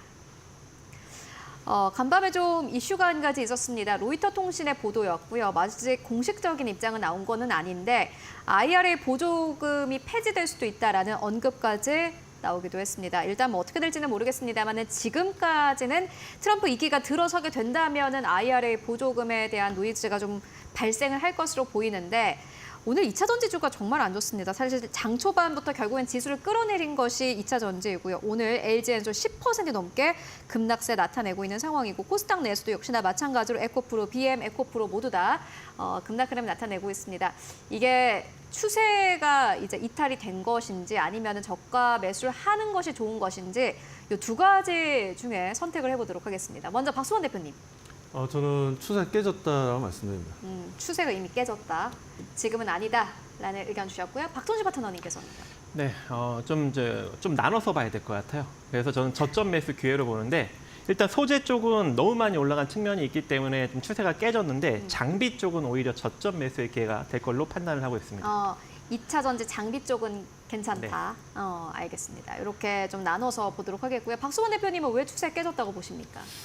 일단 지금 우리나라 2차 전지 관련 종목들만 내려온 게 아니라 이제 간밤에 보면 테슬라도 마이너스 5.7%까지 주가 조정 좀 보여줬고 특히나 리비안 같은 경우에는 폭스바겐에서 투자 얘기가 나왔는데 불구하고 그 전날에 나왔는데도 불구하고 어제 마이너스 14%나 크게 급락을 했습니다. 거기다 루시드 같은 경우에도 마이너스 4.5% 정도 주가 조정이 좀 이루어졌는데 그렇듯이 지금 해외 쪽 그 전기차 관련 회사들만 주가가 내린 게 아니라 금일 같은 경우에는 국내 증시에서 2차 전지 관련 종목들의 움직임이 좀 약했습니다. 특히나 최근 수주 물량을 계속 늘려나가고 있던 LG 에너지솔루션까지 장중에 10% 넘게 하락을 하기도 했었고 포스코 홀딩스도 마찬가지였고 그러면 소재 쪽 그리고 셀 쪽 할 것 없이 전체적으로 좀 주가가 크게 밀리는 흐름들이긴 했습니다만 또 이런 기회를 틈타서 밑에서 저점에서 하시는 분들도 꽤 많이 있긴 있었어요. 그런데 이게 추세적으로 제가 봤을 때는 일단 하루 정도 다음 주 월요일 정도에 기술적 반등이 나온다 하더라도 그래 쉽게 그렇게 좀 다시 한 번 더 상승 추세로 전환하기에는 좀 그래도 시간이 좀 필요하지 않나라는 관점입니다. 그렇기 때문에 물량도 좀 많이 터졌고 거기에 대한 하락폭도 좀 큰 편이었고 이 정도의 흐름이라면 우리가 뉴턴의 이제 작용 반작용이라는 것도 있지 않습니까? 그런 것처럼 이게 물리적으로 힘이 너무 강하게 또 내려오게 되면 그 힘이 유지되려는 경향이 좀 커지죠. 그런 부분들이 있기 때문에 그런 관점에서도 지금 현재 관련 종목들의 수급이라든가 전체적인 분위기는 조금 다운되어 있어서 신규 물량이 정확한 추세 전환을 시키려는 신규 물량은 들어오기는 아직 좀 시간이 좀 필요하다 보여지고 물론 단기 조정을 좀 크게 받다 보면 단기 수익을 위해서 소위 얘기해서 초단타 물량일 수도 있고 스캘핑일 수도 있고 여러 가지 방식의 이제 매매하시는 분들이 대응은 하겠지만 진짜 중장기적인 관점으로 들어오는 물량들은 아직까지는 좀 관망을 보여줄 가능성이 높기 때문에 그런 관점에서 저는 이제 추세가 깨졌다 보고 지금 당장 대응할 게 아니라 좀 더 추가적인 움직임들 좀 보고 좀 대응하자. 그리고 이 흐름들은 내년 1월 20일이 그리고 트럼프가 대통령이 되는 이제 시점입니다. 그렇기 때문에 그때까지 그러니까 내년 1월 20일까지는 계속해서 칩스법도 마찬가지고 IRA 법도 마찬가지고 계속해서 관련 노이즈는 계속해서 시장에서 시장을 좀 흔드는 흐름들은 계속 만들어질 것으로 판단하고 있습니다. 네, 알겠습니다. 아무래도 좀 노이즈는 맞는 것 같습니다. 간밤에도 전기차 기업들 대체적으로 하락세가 나온 것도 사실이고 한국 시장에서도 굵직굵직한 기업들이 뭐 급락 흐름을 나타내기 때문에 추세적으로 반등하기는 참 쉽지는 않은 상황인 것 같습니다. 다만 박성진 파트너님께서는 장비 쪽엔 여전히 기회가 있다 이렇게 보시는 것 같은데 어떻게 보십니까? 네, 일단은 장비 쪽은 최근에 좀 호실적을 많이 기록을 하고 있습니다. 이제 뭐 양극화 물질이나 아니면 전해질 쪽은 실적이 별로 좋지 않죠. 그리고 장비도 많이 이제 그 생산 라인도 확충을 했는데도 불구하고 수요가 이제 그것만큼 따라가지 못하죠. 공급만큼. 그렇기 때문에 최근에 조금 실적이 그렇게 많이 좋지 않은 그런 상황인데 오히려 장비 쪽은 상당히 조금 호실적을 발표하는 기업들이 많이 나오고 있어요. 지금 거래가 정지된 EQ셀이라는 2차 전지 관련 장비를 만들고 있는 업체도 최근에 호실적을 또 3분기 호실적을 기록을 했고 흑자 전환을 했고요. 그리고 믹싱 시스템을 만들고 있는 TSI도 이번에 호실적을 지속적으로 지금 1분기, 2분기, 3분기 지금 기록을 하고 있는 반면에 이제 수주 잔고도 5,589억으로 지금 최대치를 찍고 있습니다. 그리고 2차 전지 자동화 시스템을 만들고 있는 코인테크도 3분기 영업이익이 80억을 기록하면서 전년 동기 대비 65%나 증가가 된 상황이고요. 그리고 2차 전지 셀 제조 라인, 이 전국 공정 장비를 만들고 있는 이 CIS도 3분기 호실적, 1분기, 2분기 지속적으로 지금 호실적을 지금 이어가고 있는 그런 상황이기 때문에 많이 시장에 또 부각을 받은 게 소재잖아요. 근데 장비는 상대적으로 그렇게 많이 부각을 받지 않고 같이 좀 눌려 있는 상황에 호실적을 기록을 하고 있는 상황이기 때문에 오히려 장비 쪽은 한번 여러분들이 눈여겨볼 필요성이 있지 않을까. 그리고 미국에서 어느 정도 2차 전지의 어떤 그런 뭐 세금 감면 혜택 이런 걸 하지 않더라도 장비는 크게 거기에 해당하지 않잖아요. 그렇죠?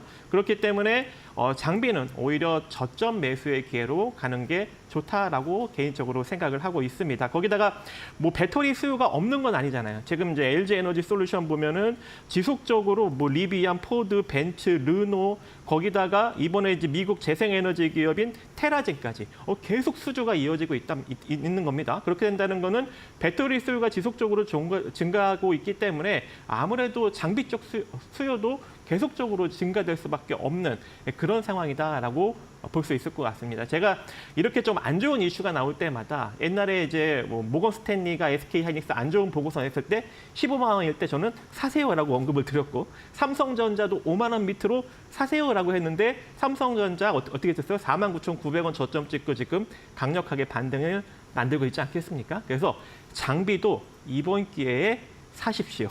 여기까지입니다. 알겠습니다. 사실 이렇게 위험한 이슈가 나올 때마다 매수 의견을 전해주시는 분들이 있습니다. 여러 가지 의견이 나오고 있습니다. 여러분들 뭐 아직 트럼프 2기가 완전히 나온 것이 아니기 때문에 그럴 수도 있다. 뭐 지금 그런 것들을 고려하고 있다. 이런 보도가 아마 내년까지 쏟아질 것 같습니다. 변동성은 좀 주의를 해보시고요. 다만 뭐 숫자가 계속해서 잘 나오는 기업들, 장비 쪽도 실적 말씀해줬던 것처럼 괜찮습니다. 숫자가 찍히는 기업들 가운데서 이슈를 타고 함께 좀 트레이딩 할 수 있는 기업들이 있다면 여러분들 함께 참고해 보시면 좋을 것 같습니다.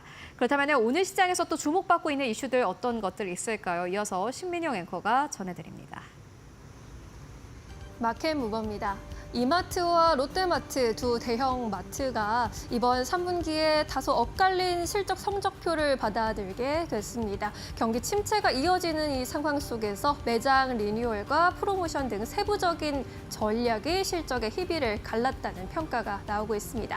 먼저 승기를 잡은 이마트는 올해 3분기 실적 개선에 성공했습니다. 별도 기준 매출 4조 6,726억 원 기록하면서 전년 동기 대비 5.3% 성장했고요. 영업이익의 경우에도 1,228억 원 기록하면서 전년 동기 대비 두 자릿수대 성장률 11.4%의 오름세를 보였습니다.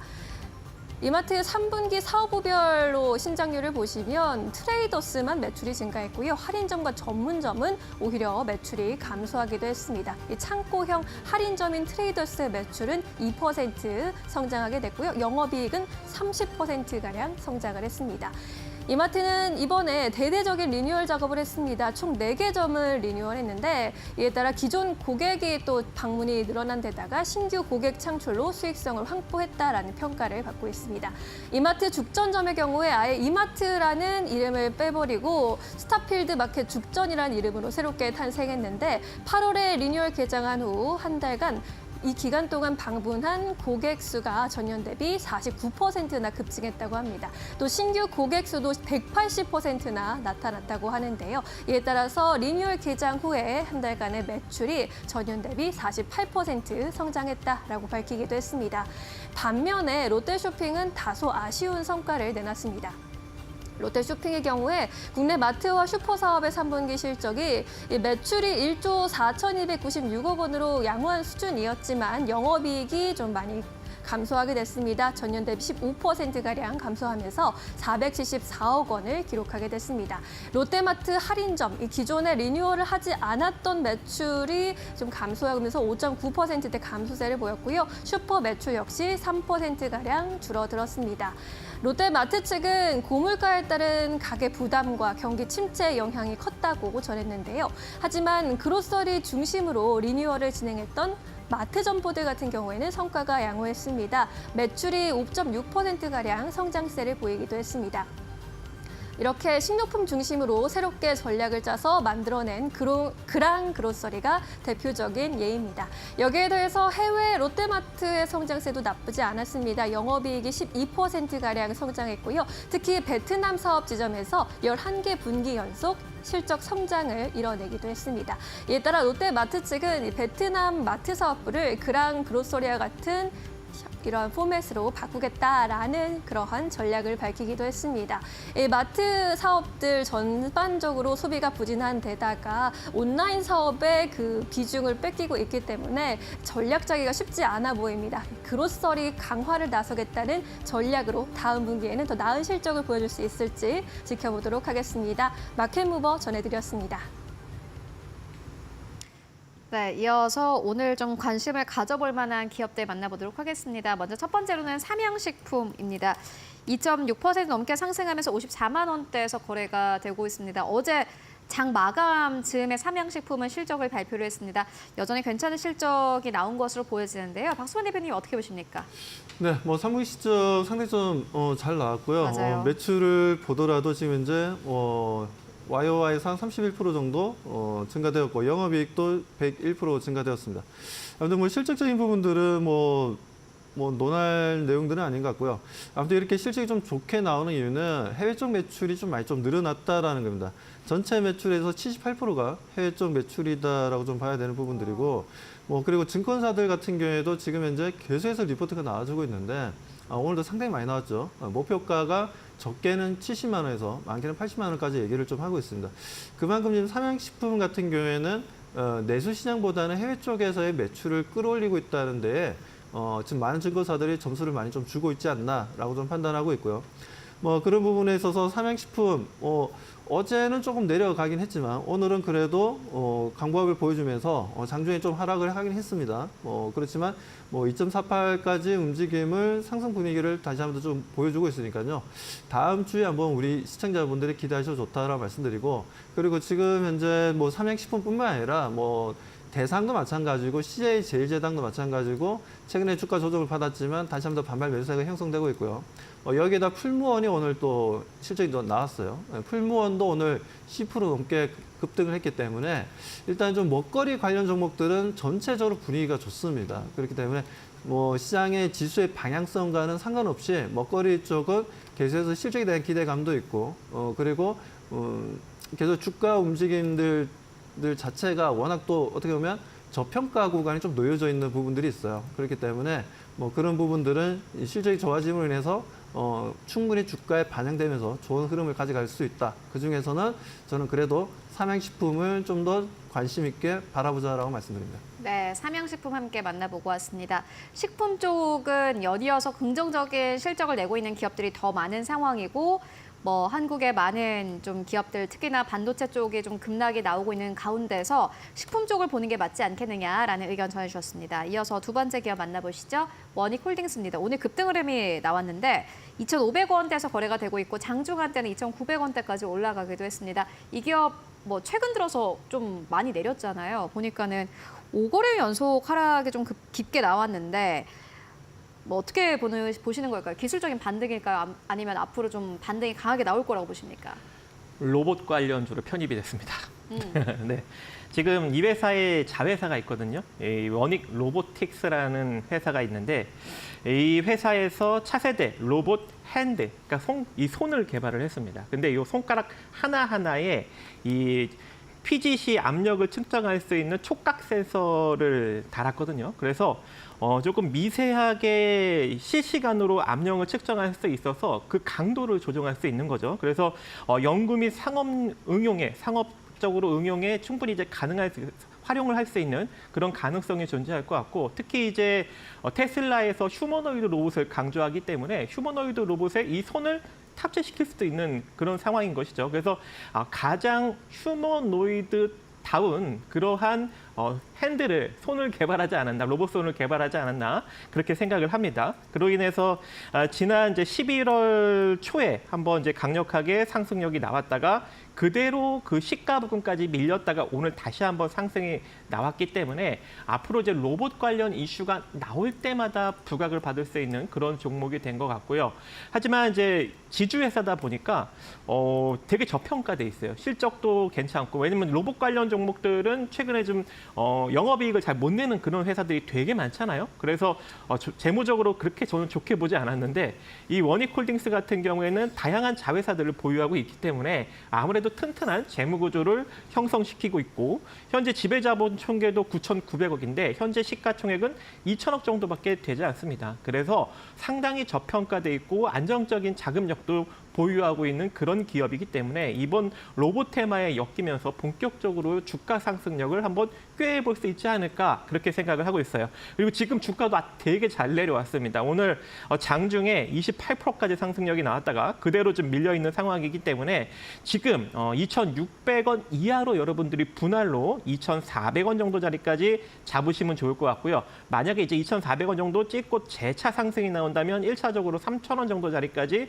바라보시고, 조금 시세가 이어지면 3,500원 정도 자리까지 2차적으로 바라보시는데, 추후 만약에 이제 3,500원 정도 자리까지 돌파하는 시세가 나오게 된다면 그때는 이제 주가가 좀 많이 눌려 있는 측면이 있기 때문에 한 4,000원 200원 정도 자리까지도 바라볼 수 있는 여력은 충분하지 않을까 생각을 합니다. 네, 알겠습니다. 앞으로의 상승 여력을 좀 기대를 해보도록 하겠고요. 이어서 세 번째 기업 만나보도록 하겠습니다. HMM입니다. 오늘 3% 넘게 상승 탄력 받아가고 있는 상황인데 HMM을 박수원 대표님께서 가지고 오셨습니다. 어떤 이유에서 HMM 보고 계신 걸까요? 네, 뭐 아무래도 뭐 실적이 계속해서 좀 좋게 나오다 보니까 뭐 HMM 같은 경우에도 우리가 좀 관심 있게 바라보면서 대응해야 되지 않나라고 좀 말씀을 좀 드리고 싶은데, 우리가 그 많은 뭐 지수들을 보지만 컨테이너 운임 지수, 특히나 상해 컨테이너 운임 지수 같은 경우에는 작년에 1,000포인트 이하였거든요. 근데 최근에 뭐 3,000포인트 이상 좀 3배 정도 올라갔었죠. 뭐 최근에 좀 또 내려왔다가 다시 상승 분위기를 좀 만들어주고 있는데, 뭐 그러다 보니까 아무래도 3분기 실적이 상당히 좋게 나왔습니다. 근데 매출도 좋게 나오고 전체적으로 분위기가 좋았는데 재밌는 건 영업이익보다 순이익이 더 잘 나왔어요. 그래서 보게 되면 지금 현재 영업이익이 2조, 그러니까 누적입니다. 예, 이번 1분기부터 3분기까지 누적을 보게 되면 영업이익이 지금 현재 2조 5천억 정도 나왔어요. 근데 단기 순이익이 2조 8천억이 넘게 나왔습니다. 이런 경우는 흔하지는 않습니다. 그만큼 지금 현재 영업이익보다 순이익이 좀 많이 올라왔다는 부분들은 그만큼 지금 현재 고정자산이 됐던 유동자산이 되었던 거기서 나오는 수익 구조도 상당히 좀 크게 발생하고 있다는 거죠.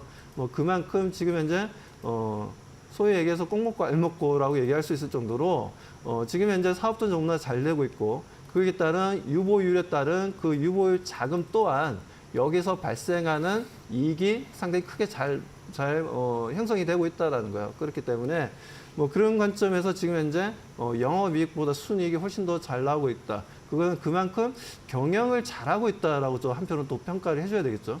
뭐 그런 관점에서 저는 HMM 같은 경우에는 계속해서 상승 추세를 보여줄 가능성이 높고 4분기 실적 또한 좀 기대된다 말씀드리고 이번 4분기 실적 기대하는 이유는 이번에 뭐 중국의 강군제에서 특별하게 매출이 어느 정도 됐는지를 발표하지 않았습니다. 뭐 작년에도 발표하지 않았고 올해도 발표하지 않았지만 그래도 추정치로 시장에서는 그래도 긍정적으로 좀 바라보고 있고 그리고 11월 말이 되면 또 뭐가 있습니까? 미국의 블랙 프라이데이가 있죠. 뭐 그런 부분들이 있다 보니까 아무래도 그 HMM에 대한 기대감은 주가 상승의 실적에 대한 기대감은 계속해서 높여 나갈 것이다라고 말씀드립니다. 한때는 흠슬라라고 불렸는데, 그죠? 그렇죠. 네. HMM 계속해서 기대해 보도록 하겠습니다. 이어서 네 번째 기업 만나보도록 하겠습니다. 유니온 머티리얼입니다. 박정진 파트너님 어떻게 보고 계십니까? 네, 우크라이나 재건 테마가 주기적으로 부각받듯이 아무래도 이제 히토류 관련 맞아요. 테마도 주기적으로 부각을 받을 수 있는 가능성이 존재할 것 같습니다. 그래서 제가 이제 히토류 어제 저녁부터 이야기해드렸죠. 시간외로 상승이 강력하게 나오더라도 눌리면 매수로 접근을 해야 된다라고 언급을 드렸는데 생각같이 지금 딱 급등이 나왔다가 쫙 밀리고 있어요. 그래서 지금 우리가 매수로 사신 분들에게는 약간 좀 슬프네요. 네. 매수로 접근을 해야 되는데 지금 나쁘지 않습니다. 그래서 2,330원 이하로 2,200원대까지 여러분들이 분할로 한번 접근을 해보신다면 재차 상승이 나올 때 2,600원 정도 자리까지 다시 한번 단기적으로 수익을 낼 수 있을 것 같고요. 그리고 이제 이 히토류 관련 테마는 이제 미중 간의 무역 전쟁이 분명히 불거지게 될 가능성이 매우 높은 상황인데 그렇게 된다면은 내년 상반기까지 이 관련 이슈가 계속적으로 불거질 수 있는 여력이 존재합니다. 그렇게 된다면은 등락은 조금 있더라도 고점을 높여 나갈 수 있는 그런 또 포지션을 우리가 생각을 해볼 수가 있는 거죠. 그래서 2,600원을 혹여라도 돌파를 하게 된다면 많게는 한 4,800원 정도 자리까지 내년 상반기까지 한번 기대를 해볼 수 있으니까 그때까지 눌릴 때마다 한번 관심을 가져보는 테마로 생각을 해보시면 좋을 것 같습니다. 네, 미중 무역 전쟁 생각이 나는데 네. 말씀처럼 앞으로도 계속해서 좀 부각이 되지 않을까 싶습니다. 지금까지 박수범 대표 그리고 박정식 파트너와 함께 이야기 나눠봤습니다. 말씀 고맙습니다.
네, 마감 전략 세워보고 가도록 하겠습니다. SK증권 2000지점으로 가보도록 하겠습니다. 소영훈 차장 연결되어 있습니다. 안녕하십니까? 네, 안녕하세요. 네, 사장님 오늘 시장 마감 상황 어떻게 보고 계십니까?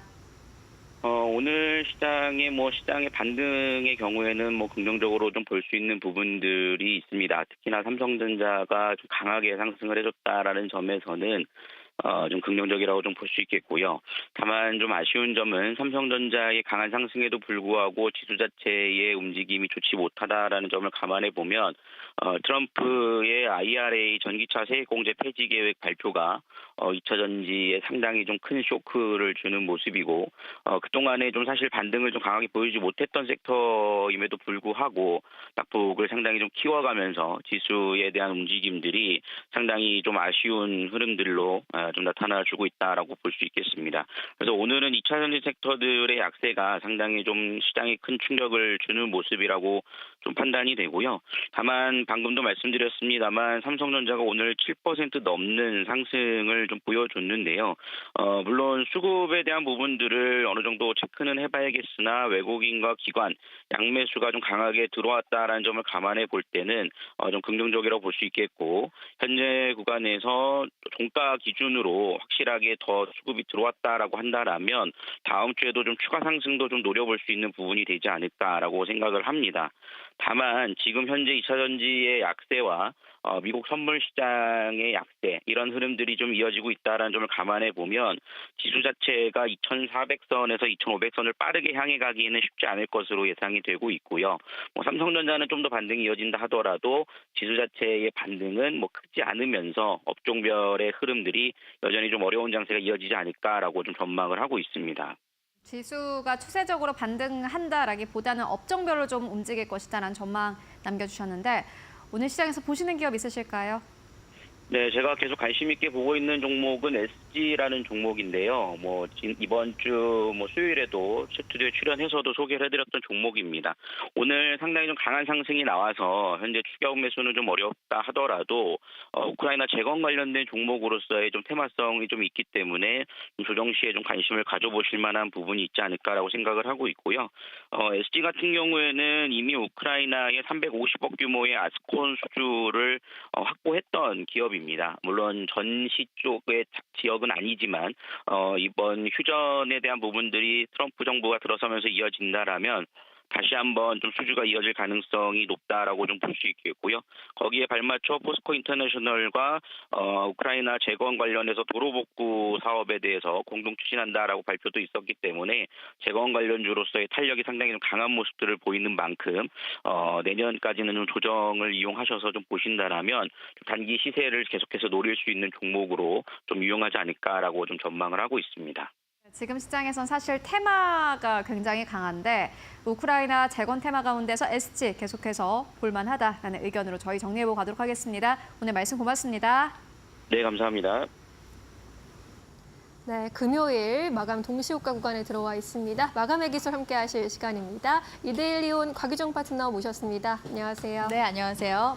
오늘 시장 그래도 하락세가 누그러졌다라는 점에서 네. 긍정적으로 볼 수 있을 것 같은데요. 어떠셨습니까? 오늘 전반적으로 전약 후 강의 장세 움직임을 띠고 있다라고 볼 수 있을 것 같은데요. 보니까 비트코인 시장 같은 경우에도 어제 나왔었던 이슈였던 그 연준 쪽에서 금리 인하에 대해서 신중론이 좀 부각이 되면서 소강 상태로 접어든 모습이더라고요. 국내 증시 출발도 사실 그렇게 막 좋았다고 볼 수는 없었습니다. 초반에 약세 움직임에서 하락으로 빠졌다가 이제 오후장 기점으로 해서 증시가 좀 되살아나는 분위기가 나왔었거든요. 동시효과 기준으로 봤을 때는 코스피 지금 약보합, 코스닥 지금 강보합권대에 움직임을 지금 띄고 있긴 한데 일단은 앞서서 그 전화 연결 또 전문가님이 말씀하신 것처럼 오늘 이제 삼성전자가 지금 등락률이 7%대 정도 가까이 이제 저가 매수대가 좀 강하게 큰 손 자금들 특히 기관이나 외국인들 기점으로 쌍끌이 매수대가 들어왔다라는 점은 일단 긍정적으로 볼 수 있겠으나 시장 측면에서 봤을 때는 여전히 코스피 시장의 외국인 순매수 추이가 아직 다 돌아오진 않았습니다. 왜냐하면 아직까지는 지금 연달아서 계속 순매도 행진이 이어지고 있는 중이긴 하거든요. 거기에다가 지금 미국 쪽에서 레드 스윕으로 인해서 IRA 그 폐지에 대한 논의까지도 좀 우려가 되는 그런 상황이기 때문에 오늘 전반적으로 배터리 관련 종목들은 급락세가 좀 강하게 두드러졌었던 장이었습니다. LG 에너지 솔루션이 11%대 하락세가 나왔고 코스닥에서도 에코프로 그룹주들 나란히 각각 7, 8%대 그리고 한 4% 가까이 하락세가 나오기도 했었거든요. 그렇기 때문에 이런 또 일부 종목들 딴에서의 하락세도 꽤나 두드러졌었던 그런 장이었기 때문에 여전히 지금 변동성이 우려가 되는 장이다라고 말씀드릴 수 있을 것 같고요. 이번 주는 사실 내내 트럼프 트레이드가 이제 계속해서 시장에 관련해서 이슈가 들어왔었습니다. 장 초반까지만 해도 미중 무역 전쟁 갈등에 대한 우려감으로 인해서 히토류 관련 종목들이 급등세가 한번 나오면서 차익 실현이 좀 나와주는 모습이었고 오늘 이제 상한가 간 종목들도 꽤 많이 나오기도 했었거든요. 한 6종목이 지금 상한가를 기록을 하고 있는데 그중에서 우크라이나 재건주라고 볼 수 있는 SY 스틸텍이 오늘 지금 상한가 그리고 제가 또 방송에서도 많이 우리 시청자분들께 실체가 있는 우크라이나 재건주로 많이 제시 도와드렸었던 SG 역시도 오늘은 이제 급등세가 나와주기도 했었습니다. 그래서 이처럼 이번 주는 계속해서 이렇게 트럼프 관련 이제 수혜 종목들이 움직임이 나왔는데 네. 다음 주까지도 계속 그 흐름이 이어질 수도 있지 않을까라는 생각을 해보거든요. 왜냐하면 오늘 이제 종가상 마감이 이런 우크라이나 재건 종목들이 또 장대 양봉으로 마감을 했고 또 다음 주 같은 경우에는 사실 대외적인 이벤트 자체가 그렇게 많은 장은 아니에요. 올해 이제 엔비디아 실적이 하나 있기 때문에 엔비디아 실적에 따라서 AI 거품론도 다시 누그러지고 이제 향후 이제 내년에 그 실적에 대한 반영까지 좀 기대감을 가져본다면 그때는 또 다시 반도체 섹터들 수급이 다음 주 좀 다시 좀 제대로 들어와 주는지 그런 부분들이 관전 포인트가 될 수 있어서 일단은 오늘 이제 금요일장 그래도 이번 주 내내 떨어지다가 상당히 좀 선방하는 흐름이지 않았나라고 보고 있습니다. 네, 그래도 오름세를 보여주면서 이번 주 시장 마감을 하는데 그래도 이번 주 기준으로 많이 빠졌죠. 지수 확인해 보겠습니다. 코스피 지수 전거래일과 비슷한 수준에서 지금 마감 기다리고 있습니다. 보합권에서 계속해서 방향성 탐색하고 있고요. 2417선까지 내려와 있습니다. 코스닥 같은 경우에 그래도 오늘 0.6%대 상승 마감 기다리고 있고요. 685.81포인트, 전일 대비 4포인트가량 오른 수준입니다. 코스피 200의 경우에는 1% 가까이 올라주고 있습니다. 수급 보시면 외국인의 이제 유탈이 계속해서 되면서 외국인 1,000억 원 가량의 매도 우위 확인됩니다. 우리 시장 마감합니다.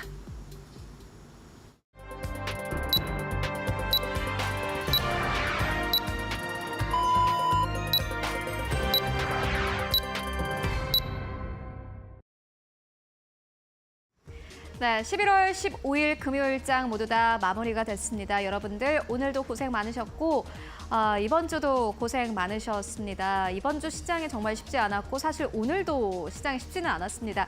결국에 막판에 양 지수가 모두 다 상승하면서 거래를 마감을 하긴 했습니다만은 그럼에도 오늘 코스피가 장중한 때는 2,400선이 이탈되기도 했습니다. 종가 기준으로 했을 때는 2,400선 위로 올라오기는 했습니다만은 계속해서 시장의 변동성은 커지고 있습니다. 앞으로도 시장의 변동성은 더 커질 가능성이 높아 보입니다. 최근에 뉴욕 증시가 약간의 조정에 들어갔기 때문인데요. 사상 최고치 부근에서 맴돌고 있는 뉴욕 증시 전반적으로 좀 조정에 들어간 상황이고 한국 증시 같은 경우에는 뉴욕 증시 하락에 함께 동조화되는 현상을 보여주고 있습니다. 그렇다면 오늘 시장 지수는 어느 정도에서 마감을 했을까요? 마감 지수 상황 함께 만나보도록 하겠습니다. 네, 오늘 양시장이 보합권에서 거래를 마감을 했습니다. 코스피가 결국에는 장 막판에는 약간 좀 빠지면서 거래 마감했네요. 2,416선에서 종가 형성했습니다. 다만 여전히 2,400선 위에서 거래를 마감을 한 부분에 대해서 좀 위안을 삼아야 될 것 같고요. 오늘 코스닥은 0.5%의 상승세 685선에서 종가를 형성을 했습니다. 달러에 대한 원화의 환율 함께 만나보고 가실까요? 오늘 그래도 원달러 환율이 장중 내내 1,400원대를 유지했었는데 결국에는 1,400원대 아래에서 거래를 마감을 했습니다. 간밤 달러 인덱스가 좀 올라갔음에도 불구하고 일단은 달러에 대한 매수세가 오늘 시장에서 약간 좀 약해지는 모습이었고요. 그렇다면 오늘 시장 시가총 1위권부터 5위권까지는 어땠을까요? 함께 만나보시죠.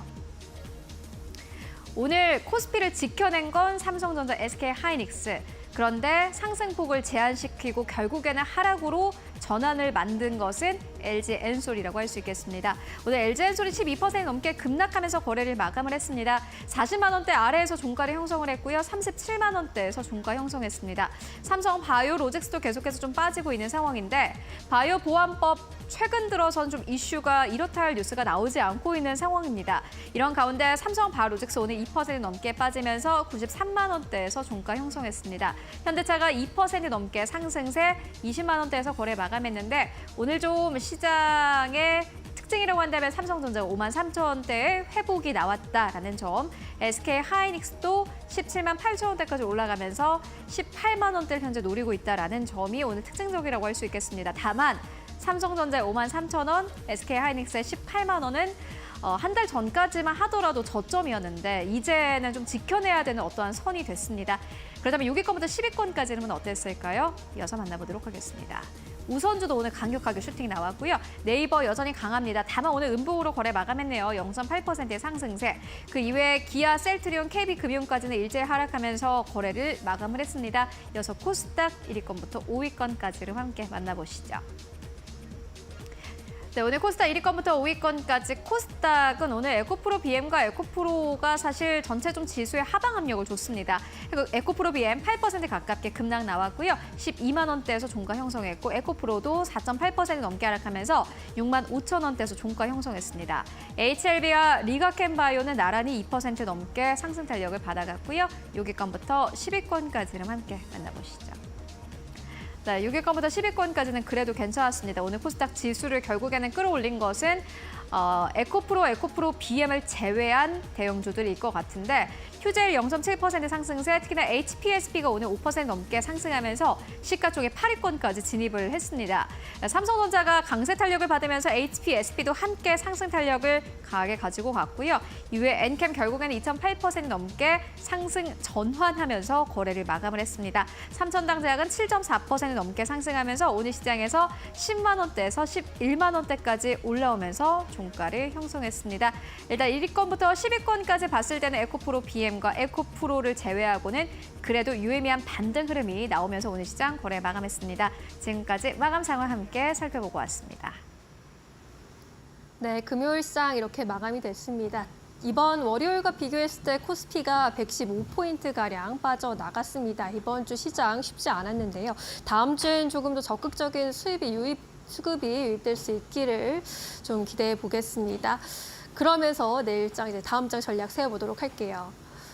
다음 장 어떻게 될까요? 네, 이번 주 장세 같은 경우에는 정말 험난하고 또 험난했었던 것 같습니다. 특히 이제 코스피 시장 같은 경우에도 지금 이번 주 들어서 2,400포인트대까지 하락세가 나오기도 했었고 여기서 조금 더 부정적으로 바라보시는 또 업계 전문가들 같은 경우에는 2,300포인트까지는 더 떨어지지 않을까라는 그런 시각들도 있었거든요. 그래서 오늘 같은 경우에는 또 기술적인 구간으로 봤을 때 코스피가 지금 도치 캔들로 마무리가 지금 됐습니다. 이 도치 캔들 같은 경우에는 추세 전환 시그널로 볼 수가 있거든요. 상단에서 뜨면은 이제 하락 전환되고 하단에서 뜰 경우에는 상승으로 이제 전환할 수 있는 반전형 캔들이라고 볼 수가 있는데 오늘 같은 경우에는 딱 그 지금 도지 캔들로 마무리가 됐기 때문에 다음 주 기점으로 이 구간에서 살려주게 된다면은 코스피 같은 경우에는 지난 이제 블랙 먼데이 이후로 이렇게 이중 바닥형 패턴으로 해서 주가가 지수가 올라가게 될 가능성이 좀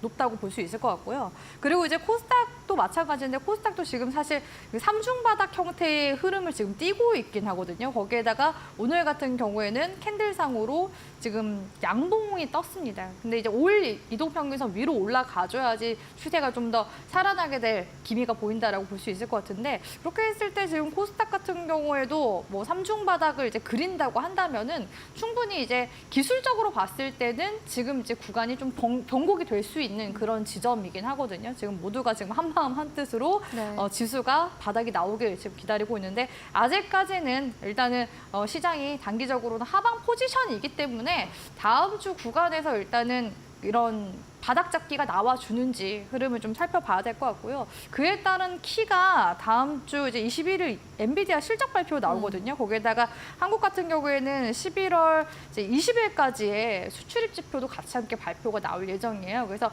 이러한 이제 결과값에 따라서 시장 지수가 좀 잘 살아나는지 흐름을 좀 봐야 될 것 같습니다. 그래서 아무튼 아직까지는 코스피 시장에 외국인의 지금 매도세가 좀 계속 거세게 나타나고 있기 때문에 아직까지는 이런 수급 공백에 따른 장기화가 좀 우려가 되는 그런 상황이라고 볼 수 있을 것 같고요. 그러다 보니까 사실 시장에 이번 주 내내 움직임이 나왔던 종목들은 거진 다 테마성으로 트럼프 트레이드 관련 종목들만 움직임이 나왔습니다. 그러니까 즉 지금 주도주가 없는 그런 부재한 장세이긴 하거든요. 그렇기 때문에 지수 상승이 지금 좀 동력이 약화가 되고 있는 그런 와중에 오늘 이제 삼성전자 필두로 해서 다른 이제 반도체 종목들까지도 일단은 상승의 움직임이 그러니까 뭐 추세가 완전 전환됐다라는 건 알지만 바닥 구간에서 오늘은 좀 이제 저가 매수세가 유입되는 그런 모습들이 나와줬기 때문에 다시금 좀 주도주가 좀 부각이 될 때까지는 시차를 좀 두고서 바라봐야 되지 않나라고 보여집니다. 그래서 11월 달 동안에는 우리가 좀 지켜봐야 되는 부분들이 시장이 이제 바닥 잡기를 하러 가는지 이 부분이 가장 관건이 되지 않을까라고 이제 생각을 하고 있고요. 오늘 이제 아침까지만 해도 사실 환율 시장이 그렇게 좋지는 않았었거든요. 1,400 1,400원대 최근에 지금 돌파를 하면서 올라갔습니다. 거의 한 2년 만에 최고치를 기록을 하기도 했었고 정거래 같은 경우에는 최상문 경제부총리 겸 기획재정부 장관이 구두 개입을 했음에도 불구하고 환율 시장이 잡히지 않는 그런 모습이었어요. 그런데 확실히 지금 또 주식시장에서 오늘은 좀 그래도 삼성전자 쪽에 수급도 들어와주면서 좀 반응이 있다 보니까 환율은 이제 강달러에서 조금 이제 소강 상태로 좀 접어들게 되면서 다시금 이제 1,300원대로 떨어진, 그래봐야 뭐 1,398원대이긴 하지만 그럼에도 불구하고 사실 지금 이제 고환율, 고금리, 고물가 지금 기조가 유지가 되고 있는 그런 상황이기 때문에 우리 경제 상황에 대한 지금 우려감도 사실 여전히 지금 있는 상황이라고 볼 수 있을 것 같고요. 그러다 보니까 지금 실물 경제가 악화되지 않을까라는 우려감까지도 같이 함께 들어오게 되면서 이 시장에 대한 공포심을 좀 가중시킨 그런 요인들이 분명히 있지 않나라고 생각이 듭니다.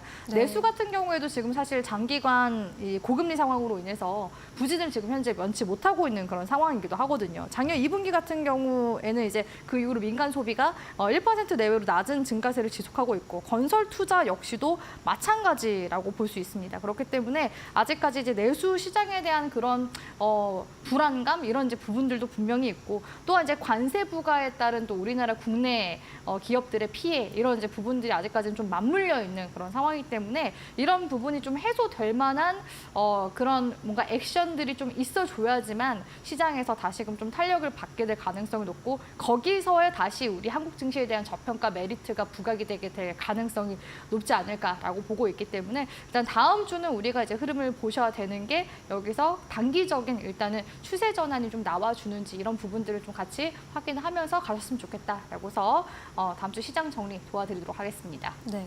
주도주가 부재한 가운데 테마성 움직임이 짙었다라는 점, 그리고 우리 증시 입장에서는 여전히 우려스러운 좀 환율 흐름이 나타나고 있다라는 점, 계속해서 불안을 키우는 요인인데요. 다음 주에 이 추세가 조금 전환될 수 있을지 여부 지켜보자라고 말씀해 주시네요.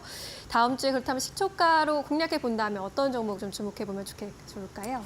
확실히 요즘에 좀 수급이 부진하다 보니까 네. 수급이 들어오는 쪽을 제가 한번 찾아봤는데 대형주 쪽에서도 일부 종목들은 외국인 수급이 좀 붙어주긴 하더라고요. 네. 제가 오늘 오전에는 이제 이슈레이더 시간에 현대모비스 우리 시청자분들께 소개시켜드리기도 했었는데 현대모비스도 외국인 순매수가 지속적으로 들어오면서 지금 주가가 빠지지 않고 있거든요.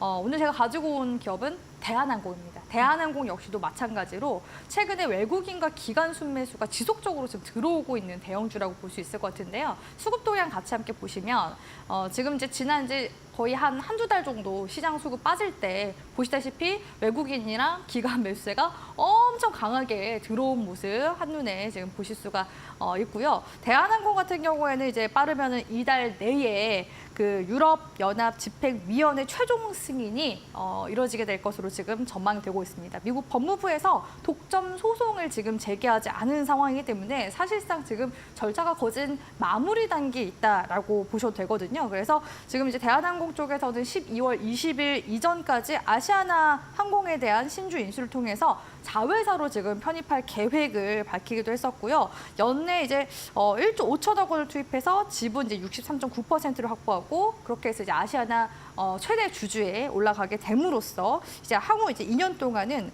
아시아나 항공을 이제 자회사로 두면서 운영을 할 겁니다. 통합 항공사를 출범하는 게 목표라고 하는데 그렇게 된다면 메가 캐리어 그 탄생이 기대가 되는 부분이 분명히 있다라고 볼 수 있을 것 같고요.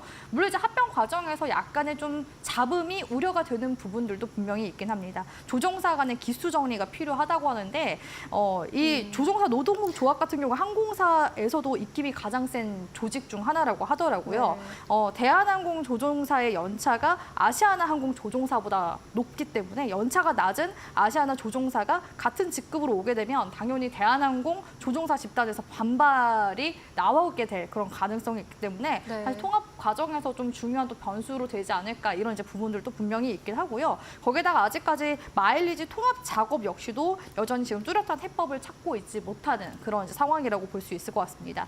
또한 이제 대한항공과 아시아나 합병이 또 진행이 되면 LCC 통합 과정도 이제 있게 되는데요. 아시아나항공 같은 경우에는 에어 서울과 에어 부산을 지금 자회사로 두고 있는데 LCC 또 통합 이후에 이런 LCC 통합, 이런 대한항공 아시아나 합병 이런 이제 부분들 결국에는 좀 독점으로 가지 않을까라는 그런 우려감도 여전히 좀 나오고 있는 그런 상황이라고 볼 수가 있겠습니다. 그래서 통합 다 이게 진행하게 되면 사실상 알짜 노선과 선호도가 높은 스케줄을 모두 갖게 되기 때문에 사실 통합 LCC가 이제 나오게 된다면은 소비자들 입장에서는 사실상 대한항공 외에는 선택지가 없을 수도 있게 되는 그런 상황이 나올 수도 있긴 해요. 그래서 그런 부분들도 같이 좀 종합적으로 따져보시는 게 좋을 것 같고요.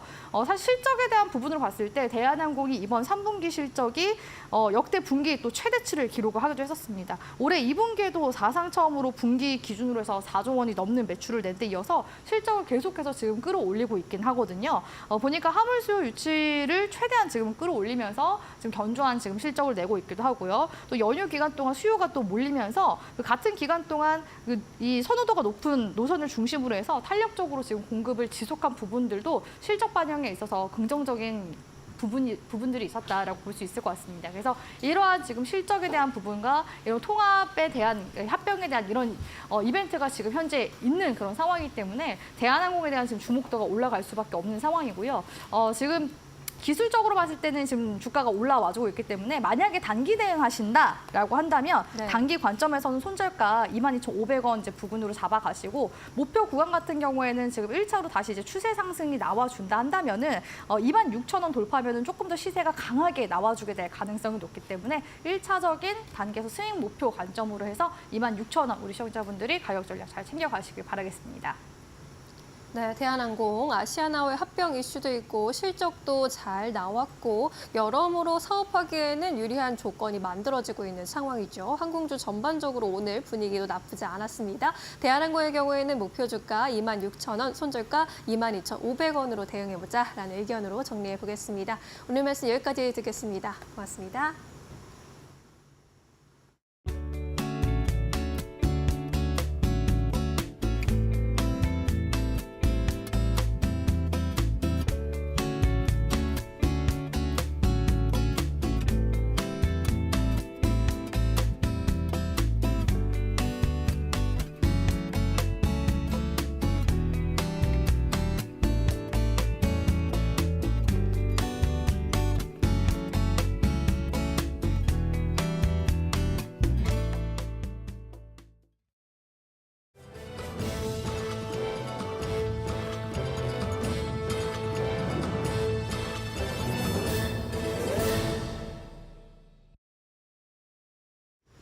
계속해서 이데일리 TV 뉴스 전해드립니다. 미국이 한국을 다시 환율 관찰 대상국으로 지정했습니다. 미국 재무부는 현지 시간으로 14일 의회에 보고한 주요 교역 대상국의 거시경제 및 환율 정책 반기 보고서에서 중국, 일본, 한국, 싱가포르, 대만, 베트남, 독일 등 7개국을 환율 관찰 대상국으로 지정했습니다. 한국은 2016년 4월 이후 7년여 만인 2023년 11월 환율 관찰 대상국에서 빠졌고 지난 6월 보고서에서도 제외됐지만 이번에 다시 환율 관찰 대상국에 포함됐습니다. 나머지 6개국은 지난 6월에도 환율 관찰 대상국이었습니다. 정부가 최근 우리 경제가 완만한 경기 회복세라고 진단했습니다.